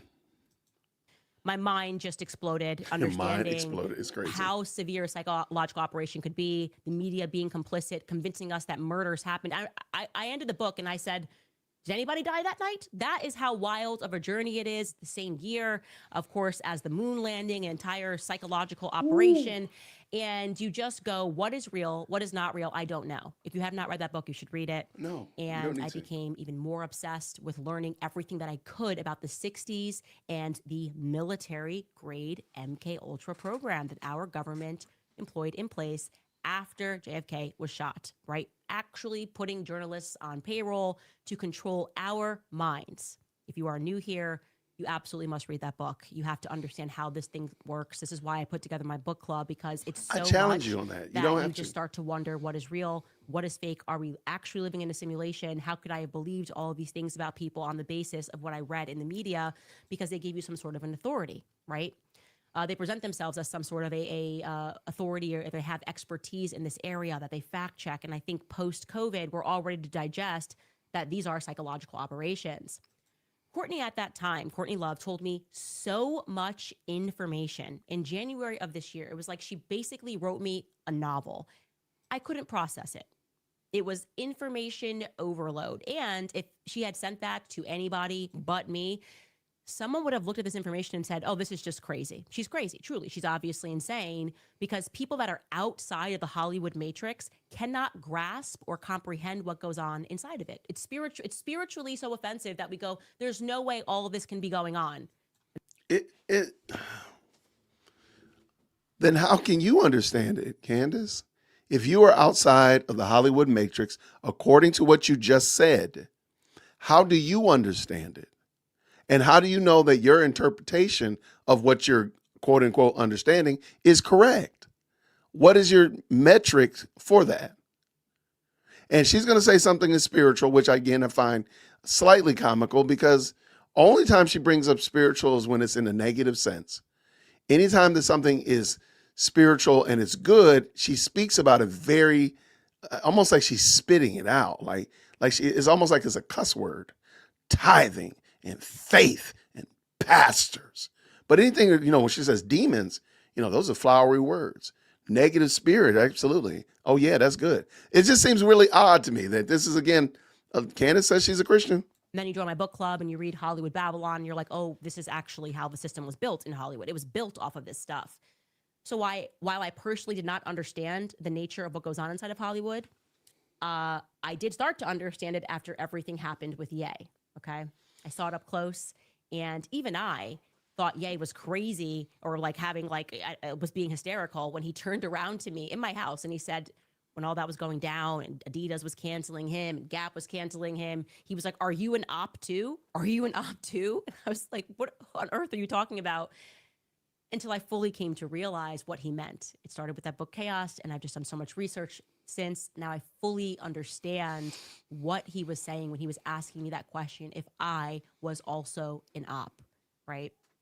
Everything then happened to me in 2024, and I am certain that Charlie was also going through that process as well, where you start to realize there are literally psychological operatives in your life. He was asking me, Ye, are you a part of the psychological operation that is meant to control me? Are you one of these handlers that's meant to stop me from breaking out of this effective mental prison? I'm realizing something's wrong, and everyone's telling me there's something wrong with me, when I'm saying, no, there's something wrong with this, right? Why are you trying to make me think I'm crazy? And I'm going back to my own thing for tweeting that genocide is always wrong. The operatives are right. Oh, don't you understand how that could have been anti-Semitic? Right? So don't you understand, Charlie, if you go down this route of perfect sense, if you go down this route, you're going to lose millions of dollars. That is what he is referring to, right? Are you an op? Are you an op, y'all? Following this woman's logic, I could say with veracity, my left pinky toe hurts. And I'm pretty sure that everybody in the best live chat on the internet, their left pinky toe hurts as well. And I just believe that. And I'm going to say that everybody's left pinky toe hurts. I like, how is she stringing this together? It's kind of embarrassing to watch because you're like, she thinks she's cooking, but the not only is the meat still frozen, it's still at the grocery store. She ain't even bought the food to thaw it out to even start cooking. The gas is off, the electricity is off, and the house is condemned. And you don't have a stove. I mean, there's nothing. Ma'am, you're not cooking. What are you doing? Jason. Courtney Love, this is in January and in February of this year. I have all of this in writing. Effectively wrote explaining to me exactly how the operation functions and why. She explained to me that she was a toddler and she was experimented on at the Haight-Ashbury Clinic. For those of you, Haight-Ashbury, it's the intersection where they had this clinic and the hippies came, and this is when the CIA was just dosing them intentionally because they wanted to understand how to control minds. This was their focus, was how do we control mass experimentation? How do we brainwash people? And they were experimenting on hippies when they did this. And Courtney, who's writing a book on this, so I'm not exposing anything, told me that she was given LSD at this age. This is how she grew up. She grew up in this area. And she told me, I did not kill Kurt Cobain. That was a part of a psychological operation to make the masses look away from what the CIA was guilty of. And she then told me through a lot of messages that at the core of all of this is ownership. Goodbye to your idea of a meritocracy, that you can climb the ladder and become a billionaire yourself. Actually, the best way to understand it is that when companies or individuals get too big and become too powerful, they send their agents to control them, to make sure that they are able to control their messaging. And if they cannot control those individuals, they will stage some sort of a hostile takeover of that brand or of that company or of that particular person. So you know where she's going. Y'all already know where she's going. She's already set the stage. Where's she going, Jason? What are you talking about? She's talking about when a company gets too big, they send in handlers to effectively invoke a hostile takeover. TPUSA was too big. They employed Rob McCoy, Mike McCoy, the janitor, that lady that makes the coffee down in the cafeteria, and they formed a hostile takeover to get Mikey and this person, but not the CEO, because she's not going to say that. And that's what they're going to do. I promise you, that's what she's about to say. And there's a number of ways that can be accomplished. How can it be done? The psychosis. Oh my, she's having a mental breakdown. She needs a break. Yeah. She's really tired. Britney's been put on a Psych 5150 hold. Kanye, he said he was just reading a Bible, and Harley Pasternak, and we got into his backstory, and MK Ultra suddenly puts him in a hospital on a Psych 5150 hold, and somehow his wife, I guess, was cool with that at the time, being Kim Kardashian. Also, of course, Wacko Jacko. The media gets involved in this, blaring out to the public, don't look at what's happening behind the scenes because this person's just absolutely crazy. They're doing this to me right now. Obviously, you guys see this every single day. She's lost. She's gone off the deep end. Thank you. That's where I'd like to be. I don't want to be in the shallow end, my friends. Yeah, let's get deep on these topics. Another way that they accomplish this is via lawfare. They will bankrupt you, okay? This is why what's happening to Elijah Schaffer, this is relevant. This is one of their strategies. When they want you to shut up, they will effectively bankrupt you. Your consequence will be that you have no more money. And Michael Jackson, despite the fact that he was beating Sony, he was owning his own catalog and almost owned the Beatles catalog. And that's when they swept in and they took down Michael Jackson. He died broke, right? And the people who he was fighting owned his catalog. Actually, in the news today, and this is totally a God thing, I saw Paris Jackson was in the news today. She's lost in court and she's still fighting over her father's legacy. It's insane. The very people he hated, right, now own his catalog, and he was beating them. And they lied to us about the pedophilia. I did a whole episode on that. You should look it up. Candace Owens, Michael Jackson. It's a shocking, true story of what they did and how we all believed it. And then, of course, brings us the next way that they accomplish what they want. The media, a reputational assassination, right? The Me Too movement. That's what I was getting at. It was such an easy way to hostile take over big companies, because even if these people survive and prove they didn't do anything wrong to these women who may be paid to come up and say, he did this or he did that, you effectively have to sell your company, because you just can't, you're so tarred and feathered reputationally that nobody wants to work with you anymore, right? Who buys these? Is it possible? Is there room that Candace is trying to let you all know that she's going to lose that case against the Macrones? Is she trying to chum the water that some kind of shenanigans are going to happen? That's why she loses the case? Is that why she's doing this? You know, she's talking about Michael Jackson's daughter and this, that, and the other, and lawfare. Is it possible that that's why she's doing this? To kind of set the stage for her argument, and of course making the claim that, you know, when they put you on the 5150 hold, this, that, and the other is happening. Is that possible what she's doing? And then my last question is, how is it that she's bringing up Kanye but not addressing the most recent event related to Kanye? Is she trying to say that that didn't happen? Is she trying to say that, well, Kanye's crazy? That's why, and because she's not going to address the rabbi. And she hasn't said that it's fake. Kanye hasn't said it's fake, so I'm assuming that it's real. Why is she not addressing that? I mean, she's literally danced all around Kanye and him kneeling before a rabbi saying he repents. Why are you not talking about that? And now she might still, but I do want to go back. Is it possible that she's trying to lay the groundwork that she knows she's going to get shellacked in this Macron case? By the way, they have not, there's an update. I'll have it for you in a moment, but she knows she's going to get shellacked in this case. And they are going to probably try to bankrupt her. Is she trying to chum the water that that's what is going to happen? And so anything that happens when she loses, it will be I lost because they cheated. I lost because they bankrupted me, right? Like, look at this face right here and tell me she's not saying they bankrupt me. They're bankrupting me. Is that what she's trying to set you up for? Just wondering. Companies. It doesn't matter, like I said, but at the end of the day, whether or not the allegations are true, it's how much damage they can do to you as a person. And of course, the last way that they can hostily take over your company is with an untimely death. Kurt Cobain, Prince, Michael Jackson, Charlie Prince. Kirk. And I should also mention Bob Breyer. Talk about a, I don't know, timely or untimely death. I remember My Chemical Romance. You guys remember My Chemical Romance? No. The drummer. Well, he had an overdose at the right time, right? Kind of a crazy story.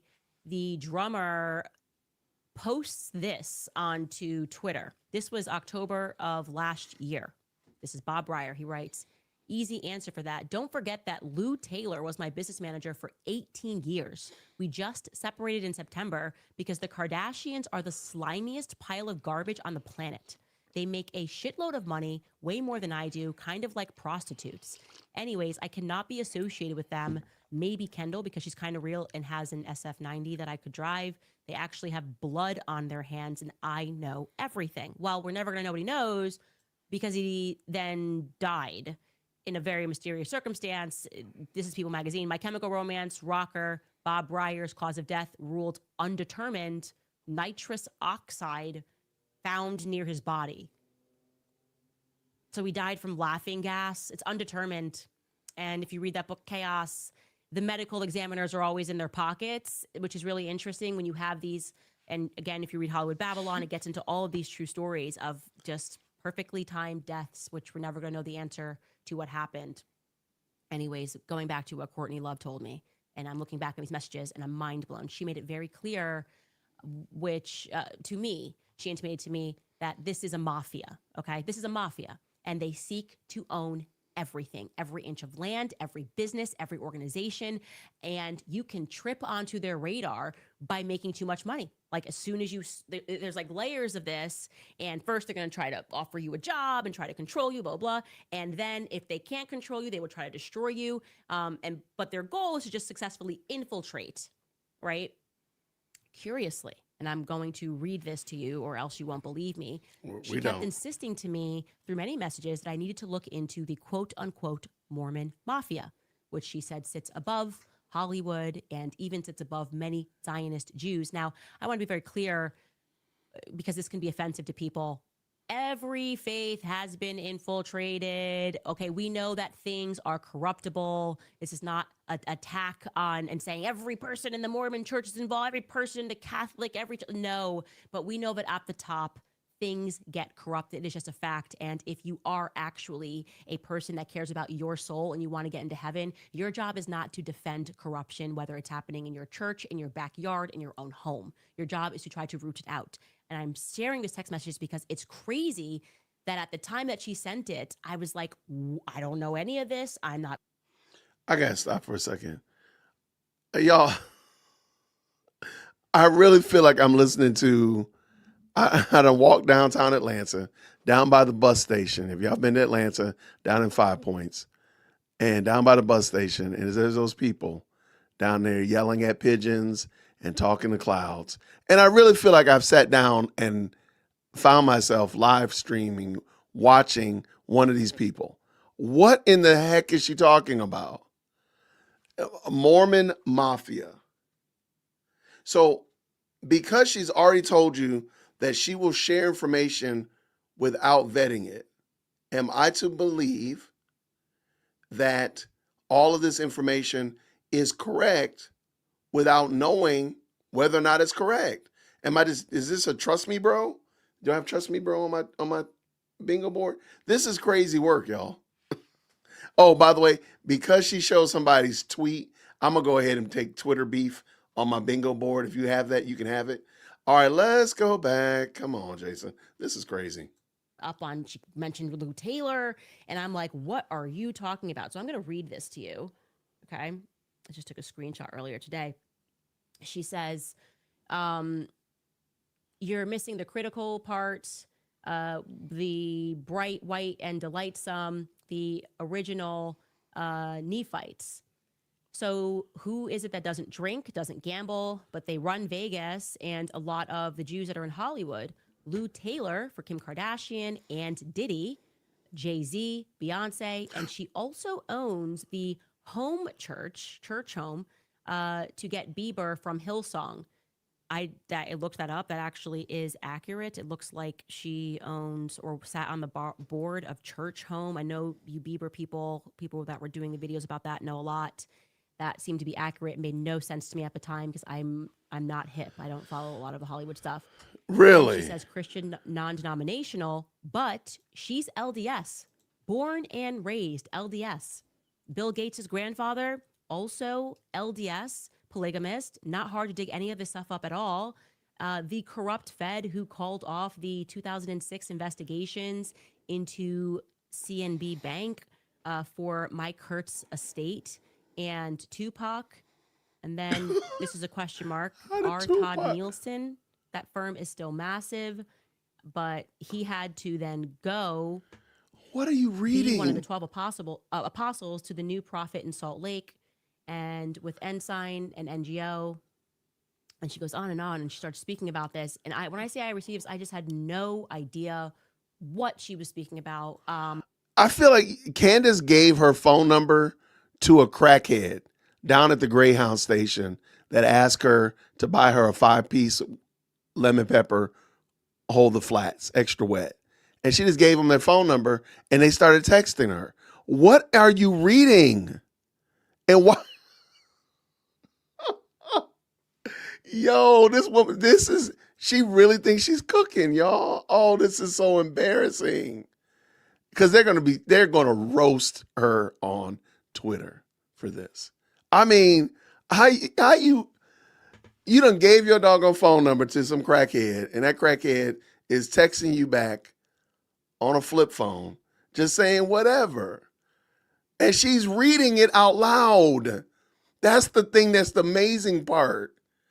She's reading this to us. We're not, hijacking her phone or breaking the code and snooping around. She's literally reading this to us, and it sounds like crazy. It sounds like a fever dream. Dang, man. What in the world? Oh my gosh. I actually think that probably talking to a crackhead might actually be more coherent. Courtney Love can text me. I bet you the conversation would probably be more coherent than her reading what Courtney Love said. This is craziness. And she thinks she's this is crazy. Okay. I didn't have time to look into any of this and did not see relevance because at that time I was very much investigating the Brigitte Macron thing and was arriving very quickly at this weird backstory of MK Ultra and the Haight Asbury Clinic when it seems like a button was pressed in America and big psychological operations started to take place. And now, of course, we learn that this church that Lou Taylor's husband is a pastor at has this background that involves the CIA. They even explicitly tell the true story about all these hippies. Well, the hippie movement was not organic. It was not real. It was a psychological operation. That is a fact, okay? That is not a crazy musing. It is simply a fact. Wait. How did her husband become associated with MK? I might have missed it. I'm sorry. If I missed it, I apologize. How did Lou Taylor's husband become associated with MK Ultra and the psych? Because clearly everybody's involved in it. I'm involved in it. My Black Yeti cup is involved in it. Shout out to my new black hat that came in today. It's involved in it. Everything is involved in it. My gosh. Y'all, if you are a Candy, I hope that you've sent me some kind of, yes, I need her decoder ring. That's what they need. We need a decoder ring to figure out what in the Lord's name are you talking about? I mean, you're making my left pinky toe hurt, Candace. And I told you, everybody in the best live chat, this is crazy. This is madness. I feel bad now. I'm starting to feel bad laughing at this. I feel like I'm not supposed to laugh. Yeah, my Yeti is in on the conspiracy. The conspiracy is that Jason needs water. He needs nourishment. And the water in the cup is giving me that. And it's a conspiracy between the water and the ice and the lid on the Yeti. Don't you dare tell me that doesn't make sense. Because good gracious alive, what this woman is saying. Y'all, stop. Just go, Jason.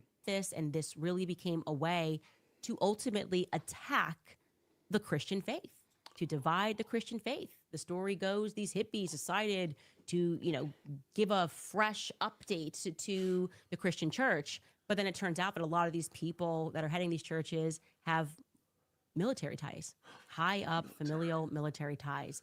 And I find all of this to be fascinating.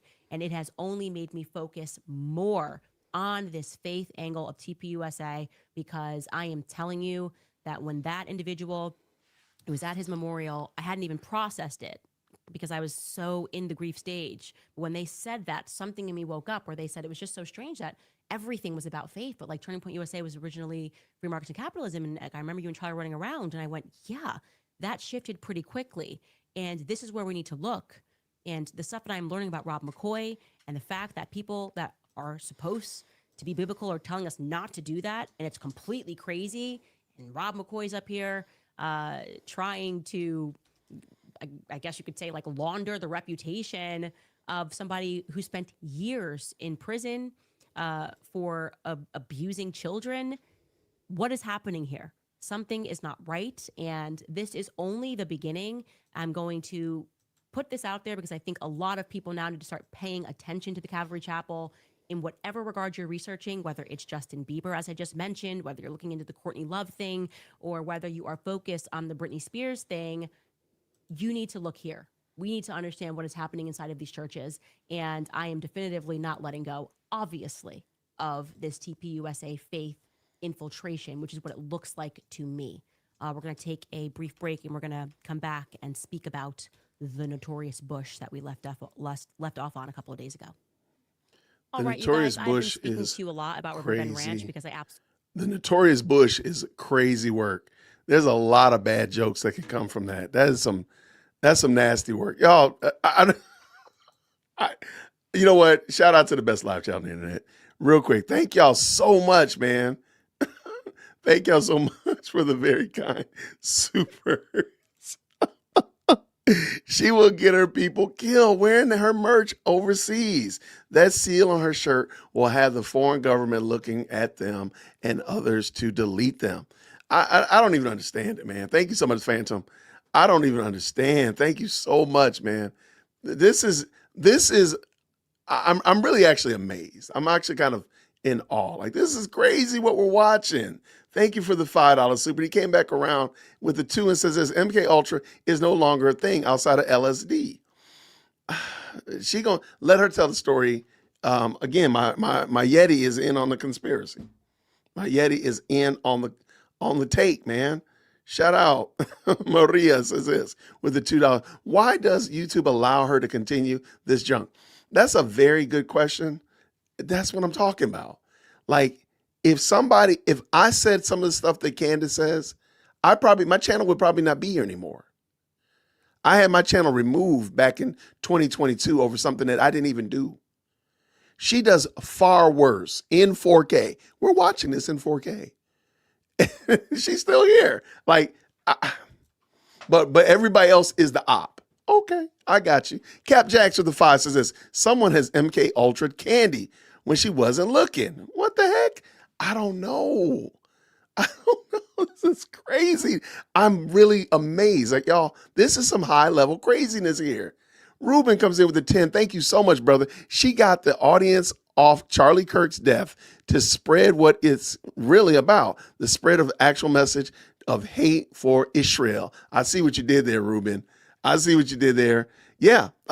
Again, so remember, she's talking about the hippie movement was trying to divide the church, right?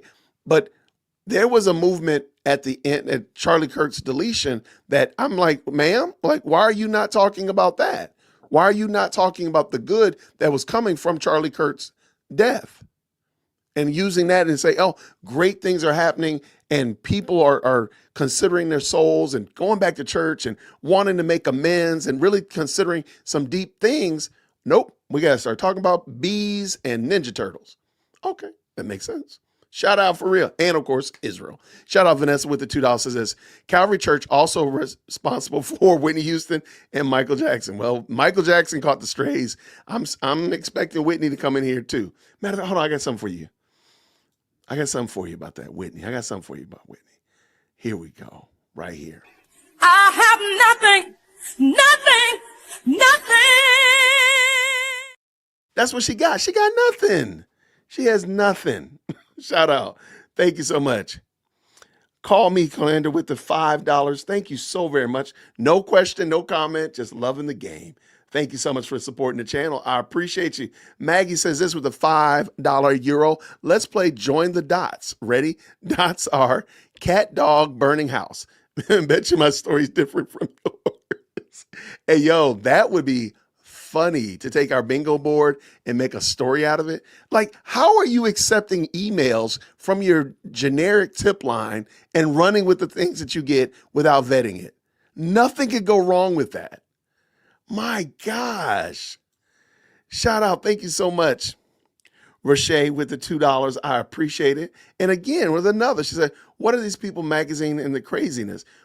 I don't understand. Like, the person literally is just going down hot button topics, lumping them all together. I did a quick research and Lou Taylor is involved with a lot of people. You can make Lou Taylor the hub of it all and just grab 9 people and make a story.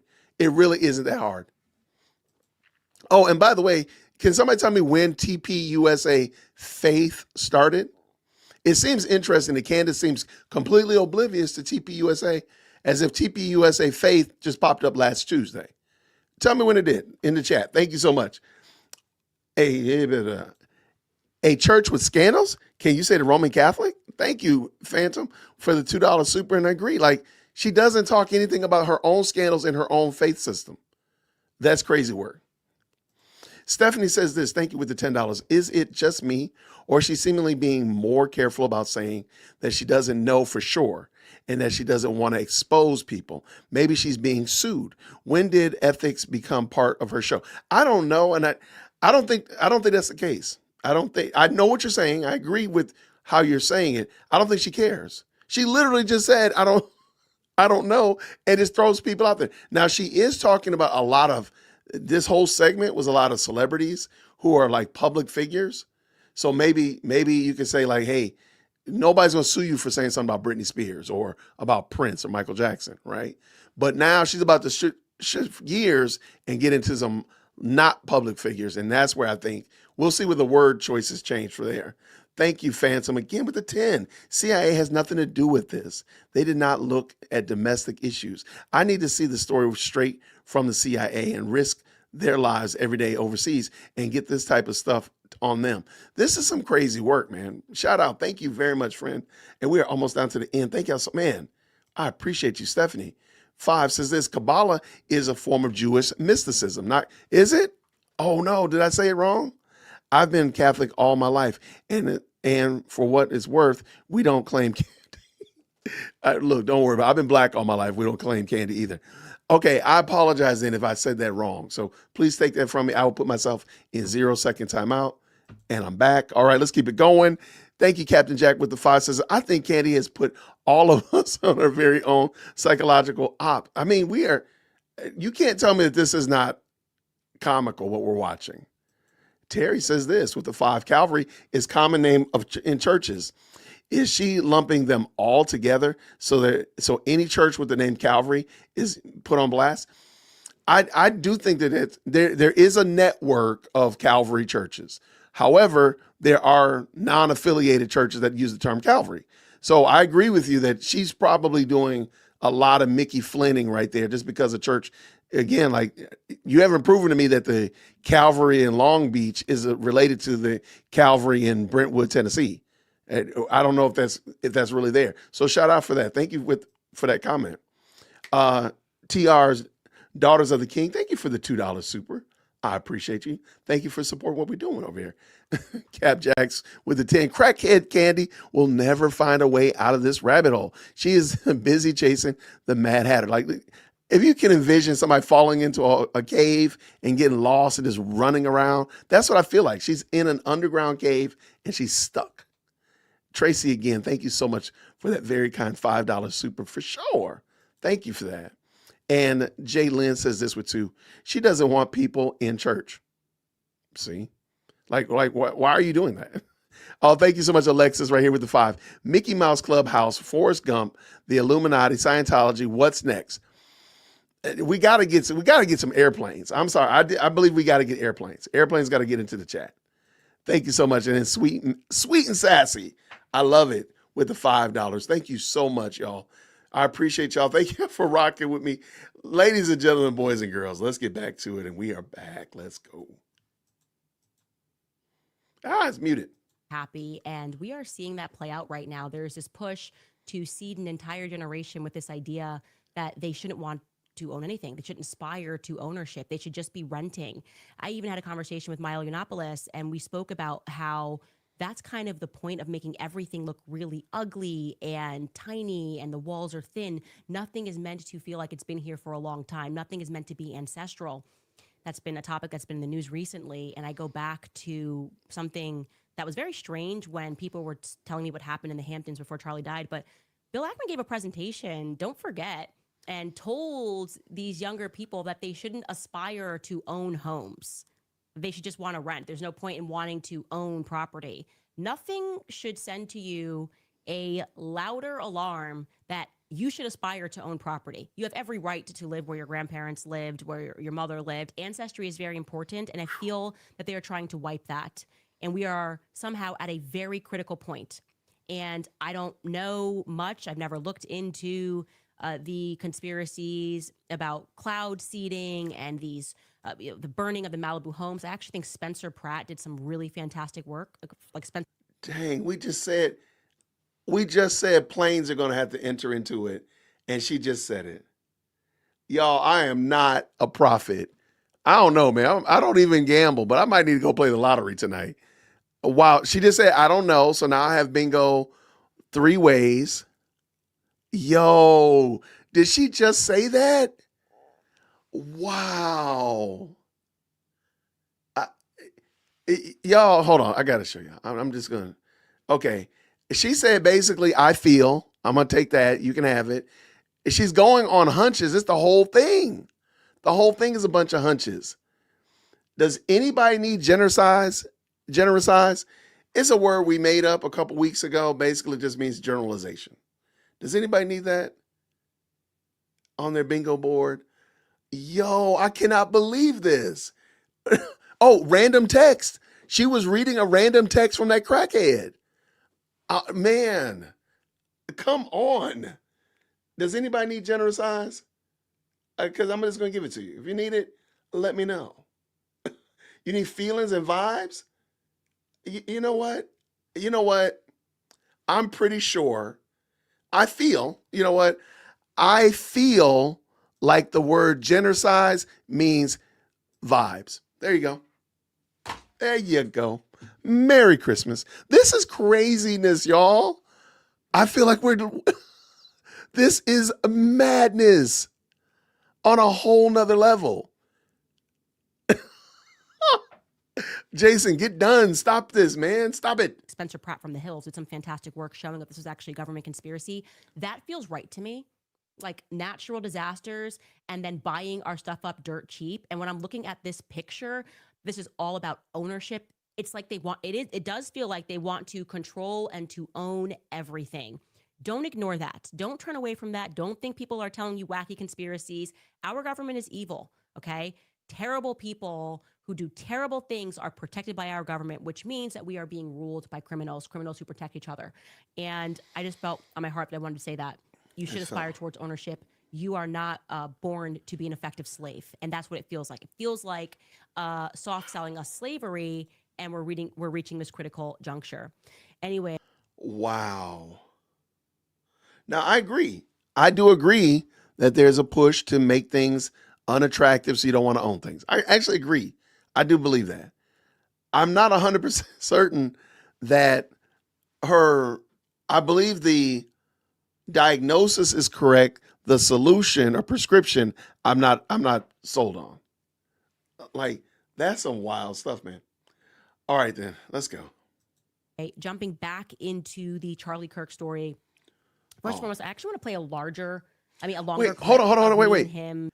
Okay, did you notice that she just said Bill Ackman did a lecture and said that don't buy a house and don't want to own anything, but never showed you it? She did it again. She just said something. Trust me, bro. Just trust me. You need random country? I mean, well, technically her husband is from Europe and she doesn't want to mention it. So technically, I mean, I'm going to give you that. Because I want blackout bingo again. I've had blackout bingo all this week, and I'm greedy to end the week with a 5th blackout bingo. So I'm giving it out free of charge. Just make sure you hit the like button. She just said Bill Ackman told young people, don't buy houses. Be okay with renting, and then never showed the evidence of it. That's crazy work. Speaking and replaying that clip, there's something about it now that almost sounds prophetic of him discussing what you would want to do and what allies you want to have when bullets are flying. Take a listen. People have to understand that we live in a different world now, but don't think because you follow me or that you follow Charlie that this has by any means been easy. There have been moments where I've sat him down and he thought that his whole life was over and was like, they're just trying to kill me and destroy me. And I'm like, you get your head out of the sand. Like we fight, we go on. And there have been moments that I've called you and said like, this is it. It's over. Like I can't do this anymore. And he's been like, you get your ass up out of bed and you keep going. And it's so, so important for you guys to understand that. The next day, it always does get better, guys. It gets better. Here's the other thing is, giving up should never be an option. And also surround yourself with people like Candace that whatever you're doing that can relate, and that when you say something that they're going to tell you the truth and they're going to be honest, but they'll also have your back. And I understand this might sound cliche, but it's so hard to find that. Right. It's so hard to find that kind of loyalty that the kind of the old expression is, when you're in a foxhole, You want someone who is not going to tell you that there's no bullets being fired. You want just to say where the bullets are coming from. Right. Yeah. Yeah. That's Right? exactly You right. know? Yeah. You don't want someone in the foxhole with you being like, well, want to get a hot dog, Right, like yeah. maybe a burger, a smoothie. You want to say, no. There's a machine gun nest over Right. there. There's mortar shells coming from there. Right. Well, here's what we're going to do Here's to be the able to plan do of that. action to get out of this. Exactly. Right. And that's the type of friend that you want. And you definitely don't want one that's going to run for the hills behind Right. you. Yeah. And We've you're had alone. those. We've had those. Yes. We definitely know who our allies are. Okay, the irony of this conversation is pretty telling. Candace is working at PragerU. Y'all know where she used to work before she came to PragerU, right? It's funny that she's sitting there with the man that fired her or let her go. Or remember, she cast a story like she was a foundational member of starting TPUSA when in fact she wasn't. So I do think it's kind of ironic that she chose this clip rather than one when she was working with Charlie or anything else, because this is easily 7 years ago. And again, Candace doesn't have any evidence that they have any conversation in the last 2 years. Nothing. And don't tell me about her being on stage at TPUSA in 24. Was Charlie there? Can you show me that? I want to see that. Because there's no evidence to that. No evidence that they talk. She tells a story like they talk every day, like they boyfriend, girlfriend. Where's the evidence? Where's the text messages? Show us the proof of that. Let's go. It doesn't exist, in my opinion. First and foremost, I watched this and it made me feel great to hear that from him. Like, we got to keep fighting and you got this. The second thing, though, is it infuriated me because it is just, talk about a psychological operation. They moved in to try to rewrite history and convince masses that Charlie Kirk and I weren't friends. I will never get over that. I will actually never get over how absolutely insane and deranged the media is. They tried to invert reality, actually. 7 years ago. So we're in 2025. This is 2018-ish, right? So much has changed since 2018. I think it's fair to say that that's a whole nother movie. 2018 is a different world, a different galaxy even. And the fact that she can't show you evidence that they were friends today. I was friends with people in 2018 that I'm not friends with today. For good or for bad, for just grew on, just moved on.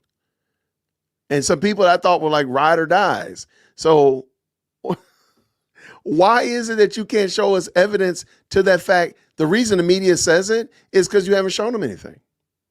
There's no evidence to it. I can show you. I mean, we can sit around here and talk for days about what happened when you were in high school. What's that got to do with today, though? Who cares what you did in high school? You might have did it in college or graduate school. If 7 years ago, that's a long time. I mean, we had COVID. Let's just stop the press right there. We had COVID. That's it. That changed everything. Pre and post COVID, the world was different. People that weren't his friends were suddenly pretending that they were his friends and his supporters. I just will never forgive them for that. That is insane.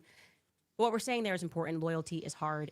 And I was amazed watching that ending, the way he describes a person behind him walking away, almost wild, considering Mikey McCoy, the amazing Mikey McCoy, the not so amazing Mikey McCoy. And then he says this, he points over to the left there. And I'm now thinking, well, if he was right about what was happening behind him, what if there was something going on the left? Now that I'm thinking about what I brought up to you, which was that bush. I have in the back of my mind been wondering about this bush. I have questions about that bush that they said Butch was talking to. Again, I want to be clear. We see him near the bush by himself. We have no evidence to show that he was actually talking to the bush. These are eyewitness accounts. Then why are you saying it? And you started the conversation to say the man was talking to a bush because she made some crass joke about 9/11 and George W. Bush and this man in the bush. Like, why would you even say it if you're not trying to sullen the poison the well that the man was talking to the bush? Like that just doesn't work. You were trying to say that the man was crazy and he was talking to a tree. That's what you're trying to do. He was like the Lorax. That's what you were trying to do. So This is untenable, man. This is some crazy, nasty work. All right, let's go. This is a great question. Why were you not working with Charlie? Candace? I think that should be uncovered. Why is it that your show was on PragerU and not over on TPUSA or something like that? Why were you at PragerU? That's a good question. Just want to know. I just feel that my maybe gosh. something may have been going on in that bush, right? Now, there is an individual that I have had questions about, and I have tried to discern through private means who this individual is, and I have had no luck. So I'm going to ask the public for help because he's had my attention for a while. Foremost, because throughout the event, I noticed that he was halfway standing in the bush. Obviously, I've looked at so much content, different angles, so many videos, and he's kind of partially in the bush. And I don't feel that it's necessary for him to be partially in the bush. It was not that crowded of an event. There was definitely space. The second thing that's compelling is that he's wearing a maroon shirt. And when Charlie goes down, he stood out to me because everyone ducks, but he just sort of keeps standing and seems to go inward into the bush and then out of the bush. And then I saw him from behind and he's very calm. He never ducks and then he sort of calmly walks away. Want to be clear, does not mean he's guilty of anything. But I'd like to speak to him because he might have some more insight as to what was going on in that bush. So first, regarding that bush, many of you guys emailed us and pointed to the fact that when the shooting happens, there's suddenly people on the side that are directing you, saying, go, go, go, almost like they're actually maybe kind of protecting the bush. That might not be the circumstance, but we're going to show that clip anyway of a guy that does actually, as we looked, seem to be directing traffic away from the bush. Take a look at this.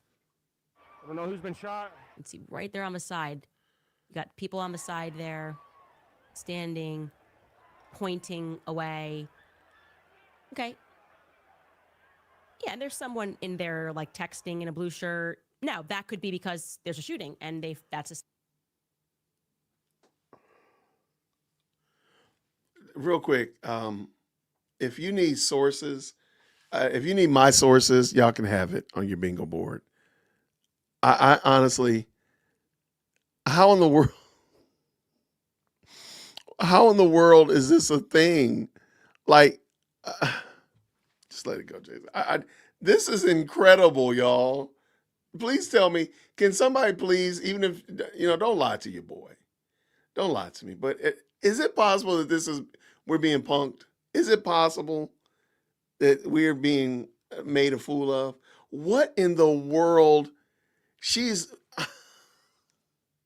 dreaming about the bush. She's talking about a bush in the midst of people scrambling for what they think is their lives. She's literally talking about a bush. So we done went from Ninja Turtles to underground communist bee farms to now the secret of NIM. Shout out to anybody who remembers the secret of NIM. If you remember the secret of NIM, your childhood was amazing and you're pretty amazing. And if you have the secret of NIM, or you know about the secret of NIM, you can have on your bingo board, you can have my sources and hopefully you have blackout. Somebody remembers it. That was a great book. That was a great book. This is craziness, y'all. This is madness. Okay, I'm done. Okay. Safe spot to be in and somebody can't see you. Maybe that's why you're doing that. Doesn't mean anything, but I'm just pointing that out because we have to gather evidence that we're never going to get from the feds. The second thing that I want to show you is what I just described, which is the clip of the person that I'm looking for who doesn't duck and calmly walks away. This is that individual. This is a front angle. You see that circle right there. You keep playing that. I've watched from other angles. Never goes down. Walks out of the bush. And I know that the police were looking for someone in a maroon shirt immediately after because somebody shared text messages with me that I did not publicize because I didn't want to. I just felt that it would go back to that source. Now, this individual. Where did this woman get her journalistic? The man is moving. Okay, just leave it on, Jason. Y'all, this is embarrassing. individual I was able to discern was in a photo with somebody else who's caught my attention. Of course, the media began playing. They had all of these clips of what happened. And there was one individual who was Indian who they got a lot of the footage from that day from. And what's interesting about this guy, Samir, is very public. He's been covering everything. Is he was not a Charlie Kirk fan. He somehow has a lot of footage and somehow immediately gave this footage to the media. I reached out to him privately and I asked to have a conversation, asked to send his number, despite speaking with the media for weeks, giving them all of this footage. And despite oddly being allowed to interview Astrid Tumenez, I think a lot of people have done videos on Astrid Tumenez, the strange background story of Astrid Tumenez, the president of UVU. He didn't want to send me his number. I wanted to ask him basic questions. One of the questions I wanted to ask him was, hey, you are in a photo with this person in the maroon shirt from that day. He posted a photo with him and the guy in the maroon shirt. And how do you know that's him?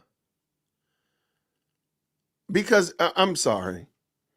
She is putting children in, but we watched it already. Why am I even surprised? We just watched the video about her and the doxing. Why am I even surprised?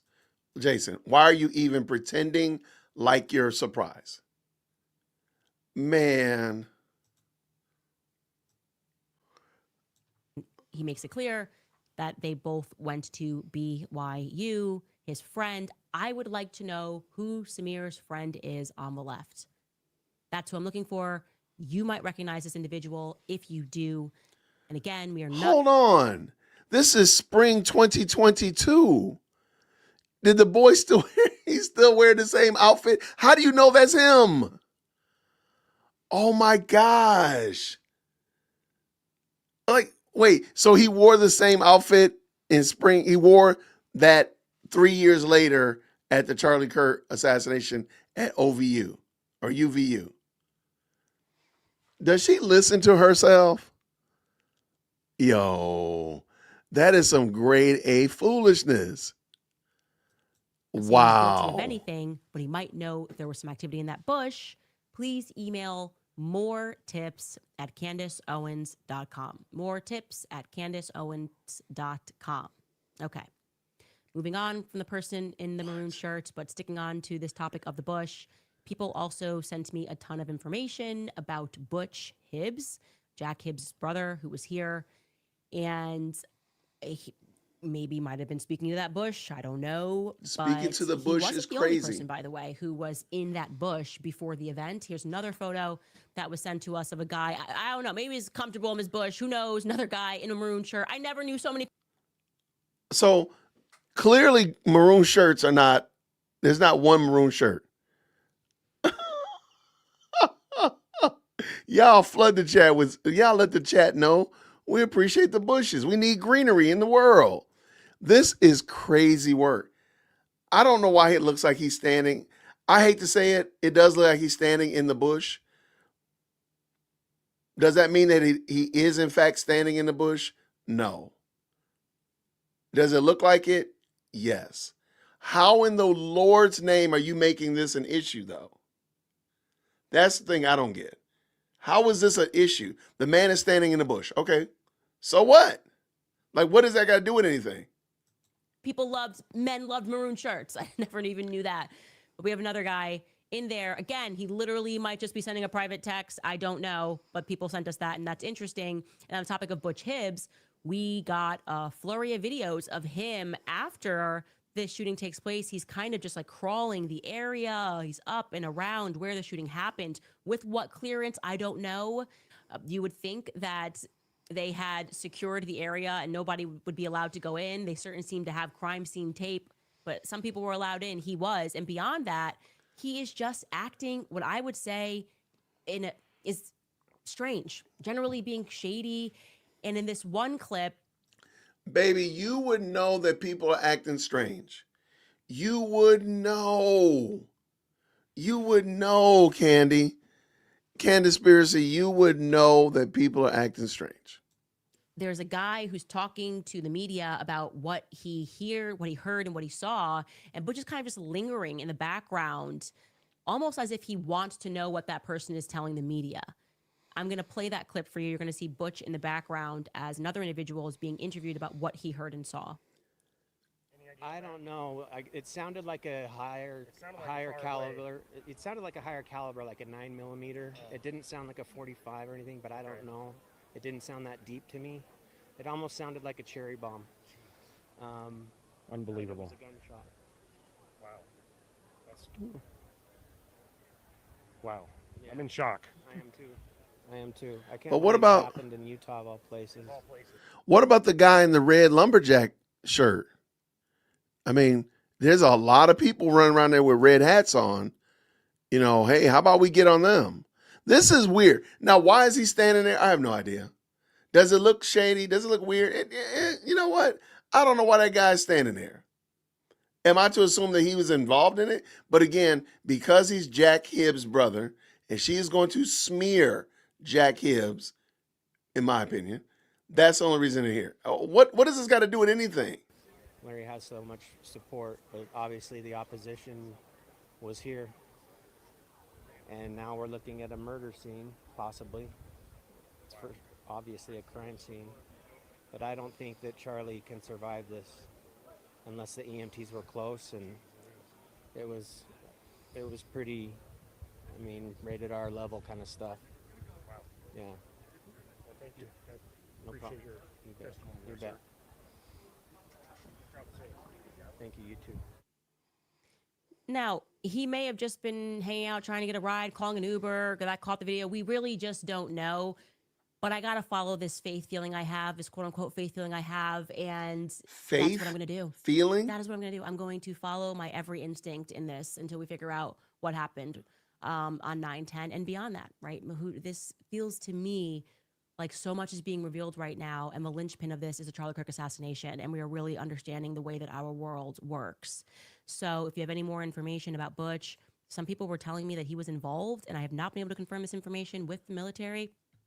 I know his father was, but it's hard because they have the same name. And so if you have more information pertaining to that, please email moretips@CandaceOwens.com.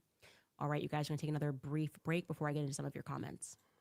All right. You've heard me speak a lot about Nimi skincare. I think this is very interesting. And, you know, shout out to the best and most electrifying live chat on the planet. Thank y'all so much to 850 of y'all that have tapped in. I appreciate y'all.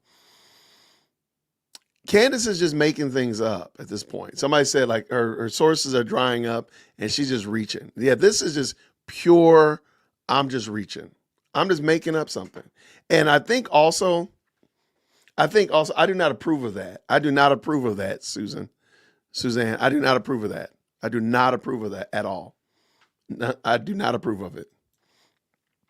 That being said, I watch a lot of Candy. I have to admit, I watch a lot of it for you all.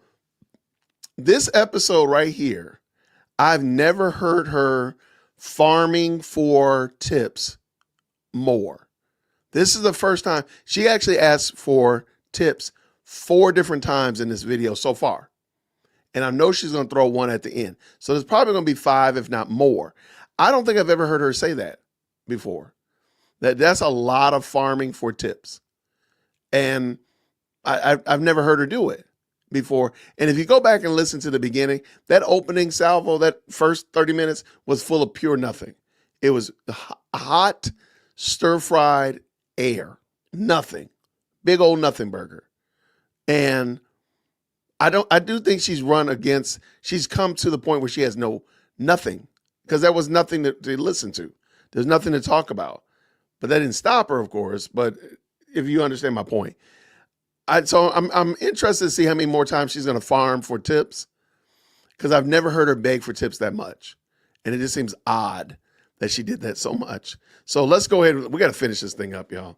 Because people send me a video, and we might have to tap that video tomorrow.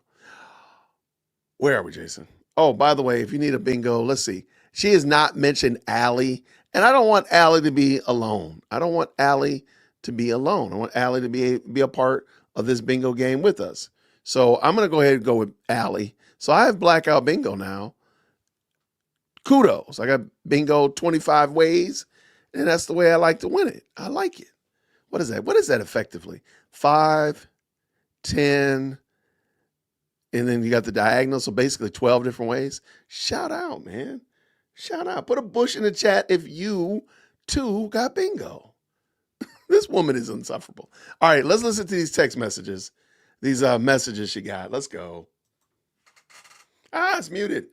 I teased 2 things for you, actually, that did not happen today. The first was not my fault at all. The person that was supposed to come on the show, who has been basically effectively working on the finances for months, asked me to just wait 1 more week because he got swept up into something. So that was a cancellation. The second thing is the Egyptian plane. The thing about the Egyptian plane is so explosive. Yes. Like I said to you, I had to try to get this to the right people in government, and those individuals asked me to wait until this weekend. The reason why they wanted me to wait is because this is the first time that we have the advantage. I don't know what to say other than it's positively explosive. That's all I can say to you. And presenting this to the public, I don't know what to, there's not. Yo, I got some stuff to tell you. It's explosive. It's explosive. It is amazing. The once this gets out in the public, it's going to just change the world. It is. Trust me, bro. Poor woman. To describe what is going to be the result of revealing that sort of information. And in many ways, we're still trying to understand it ourselves. So I want to say Monday, but because I'm not fully in control of that information, I would say next week, tentatively next week. Okay. Top comment from yesterday's episode is funny how Pastor McCoy could so easily believe, as he did with that guy who sexually abused a minor, could so easily believe that the police, the feds, the courts, the lawyers, and even the little girls were all involved in a conspiracy cover-up against a convicted predator. But questioning the assassination of his dearest friend is unchristian and crazy. That's what I said. Like, if you want to really see the psychological operation of Christian Zionists all saying the same thing, many of them are taking money. Obviously, there's a lot of money on the line.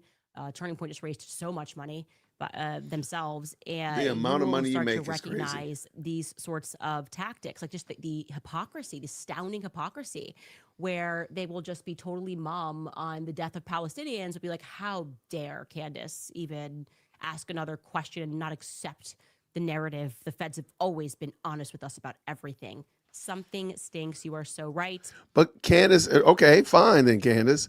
You're not speaking about the death of Christians in Nigeria or Sudan or Darfur or anywhere else. You're not even speaking about the death of black people in Memphis, Tennessee, and you live in Tennessee. How about that? This woman is, and we're not talking, and I think it's adorable that she can throw these unsubstantiated claims that there's lots of money out there. Lots of money out there. When she's literally said she'll take money from Qatar. We've actually shown that she made said amount of money that she said she would take from Qatar. So what are we doing? This woman is insufferable. Let's go. Reminding you guys that we have new merch on the website, plus our Black Friday sale. You can use code We're going to pass on that. BLACK20 and you'll get 20% store. We'll pass on that. We're not going to support the shenanigans. We're going to let the shenanigans shenan. We'll be shenanigan free over here.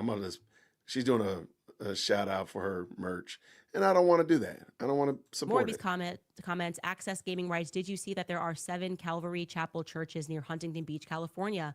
That is the epicenter of the Family International movement, aka the Children of God. Their practices are very familiar. Also, the Brigitte jump scares keep sending me. We have no idea what you're talking about with the Brigitte jump scares. I kid, of course. Yes, I'm sorry. We just try to get up-to-date photos, that's all. Ginny's writes, hi, Candace, fellow Latin Mass Catholic here. Which saint's relic do you have behind you? There is a special reason you have this saint. Yeah, I spoke about this on another show.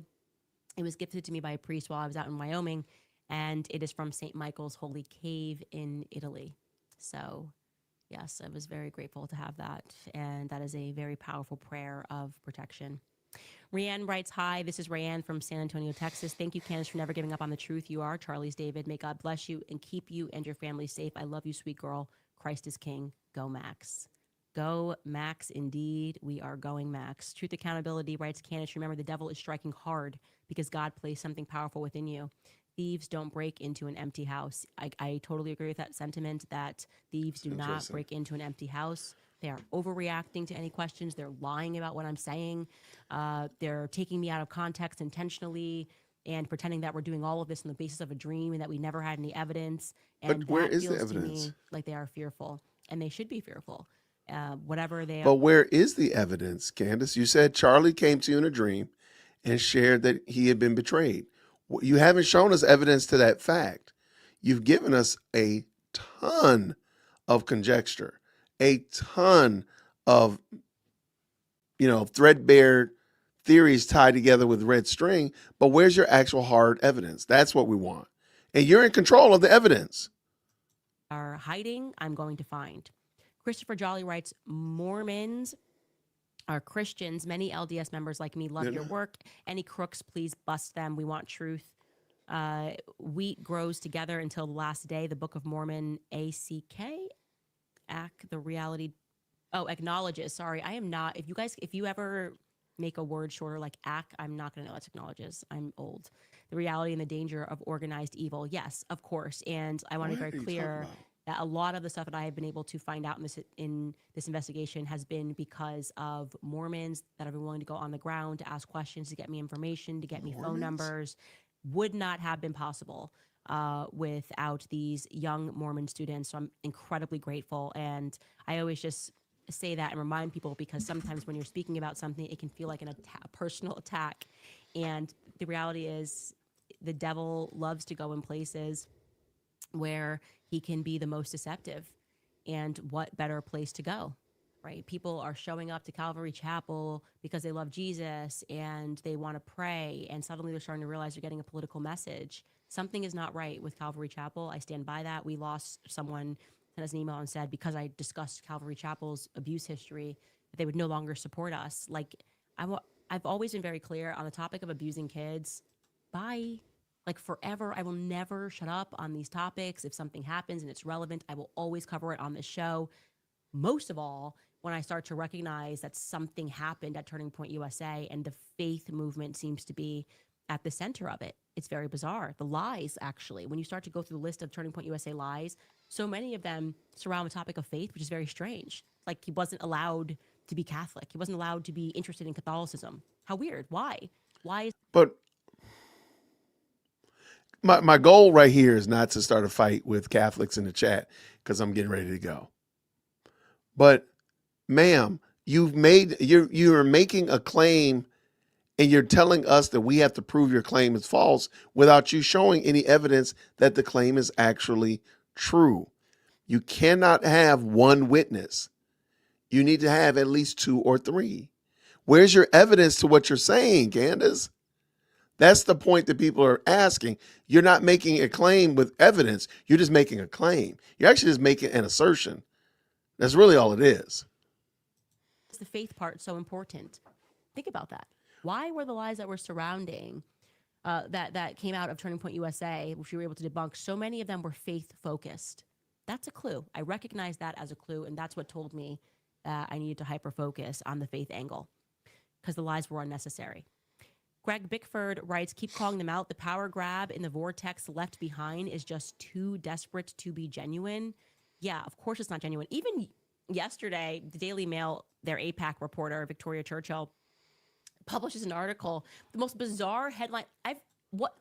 Allie makes it. All respect to Allie and the work she's done. Charlie Kirk's TPUSA heiress is how we're describing her? Like, what? Like, I'm sorry, what heiress? Hold on. Charlie Kirk's TPUSA heiress erupts at Candace Owens as heinous Erica claim opens new chasm on the right. I don't know what that word, I don't know why they use heiress either, but okay. But that's the Daily Mail. Like, is that supposed to be because the Daily Mail said it? But who is it? Victoria Churchill? Oh, she tried to say that like, what? That's not the first time the Daily Mail said something wrong. Okay. Is how we're describing her? Like, What? Like, I'm sorry. What is that? Actually, what op are we in right now where the heiress to Turning Point USA is Ali Stuckey? That is a wild headline. And they repeated that, the heir apparent in the Wall Street Journal. That's weird. That's just, it's weird because it's wrong and it's not true. That's why it's weird. Not because she couldn't be an heiress or an heir to something, I suppose, but it's just totally wacky to try to fit that in there. That's very strange. She attacks Candace Owens.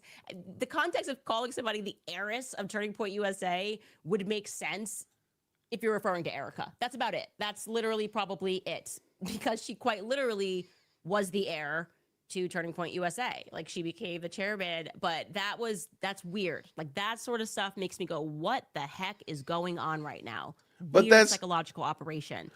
That's the Daily Mail, though. How is that anybody here stateside's fault? And again, I think it's probably not the best use of words, but who cares? Why don't you address what Allie Beth said? How about that? Fighting for the truth and be safe. I've recently realized we are at war, and the direction that this timeline of the world is literally going in is at stake. The fate of the future of America down with the two-party system. I agree fully. Drew Cass writes, Candace, I feel like the Zionists are trying to distract you by making you debunk their lies. We, as the people, believe you. Stay focused, my friend. Yeah, I have been way more focused and jumped back into it. The lies were just getting so crazy that sometimes I just have to call it out and be like, this is completely crazy. We're just inverting reality. The Duchess of Camelot writes, the fentanyl crisis is by design, allegedly. Yeah, our boys were guarding the poppy fields and them in Afghanistan, and then we got an opioid crisis, and the Sackler family seems to be the only ones that benefited from that opioid crisis, certainly not the American people, and that is why I also say do not let your sons fight in the military. That is so disrespectful that nothing is getting better in our country, and we are just sending our sons over to die for Israel. Their borders expand. Talking about the security of the Middle East, we would have no beef in the Middle East if it wasn't for Israel and us constantly protecting them from the trouble that they cause. But I'm not going to go off on a rant about that. Anyways, you guys, we also promised you, which I totally forgot. I'm sorry. I had a crazy Friday, you guys, a long week homeschooling. I also said to you that I would address who yelled at Charlie, and I totally forgot to get the last name of that person until I saw it in the notes just now. But that, I promise you, I will actually have on Monday. So forgive me for just having a total mom brain at the moment. It's just been a long week. Thank you for your support, and we will see you on Monday. Woo, y'all. All right. Shout out to the best live chat on the internet. Thank y'all so much for tapping in. Man, that was painful. That was actually physically painful. I love what you said right here. Thank you, TFCS, with the $2 super. Sources are drying up. She's making stuff up now. I mean, I can't say otherwise. Like, how is she not making stuff up? Shout out to our Lila Rose. Thank you so much for the $13.99. Candace hasn't talked to anyone, nor does she have proof. You're not gonna beat those charges. You're not gonna be able to beat me. I don't believe that she's talked to anybody. I think she literally is making this stuff up, or it's coming from these random emails. That's it. I don't think she's talked to anybody at TPUSA. I don't think she's talked to any of these key people, because she's talking when she doesn't. She's probably sent an email or text to them, asked them to respond, and they didn't, and then she just goes scorched earth on them. Thank you so much for the $2.99 super sticker. I appreciate you, Miss Michael Ann. Thank you so much. The question was, Jason, did you respond to Allie's interview with Frank Turek that she premiered today? No, I've been swamped. So I have a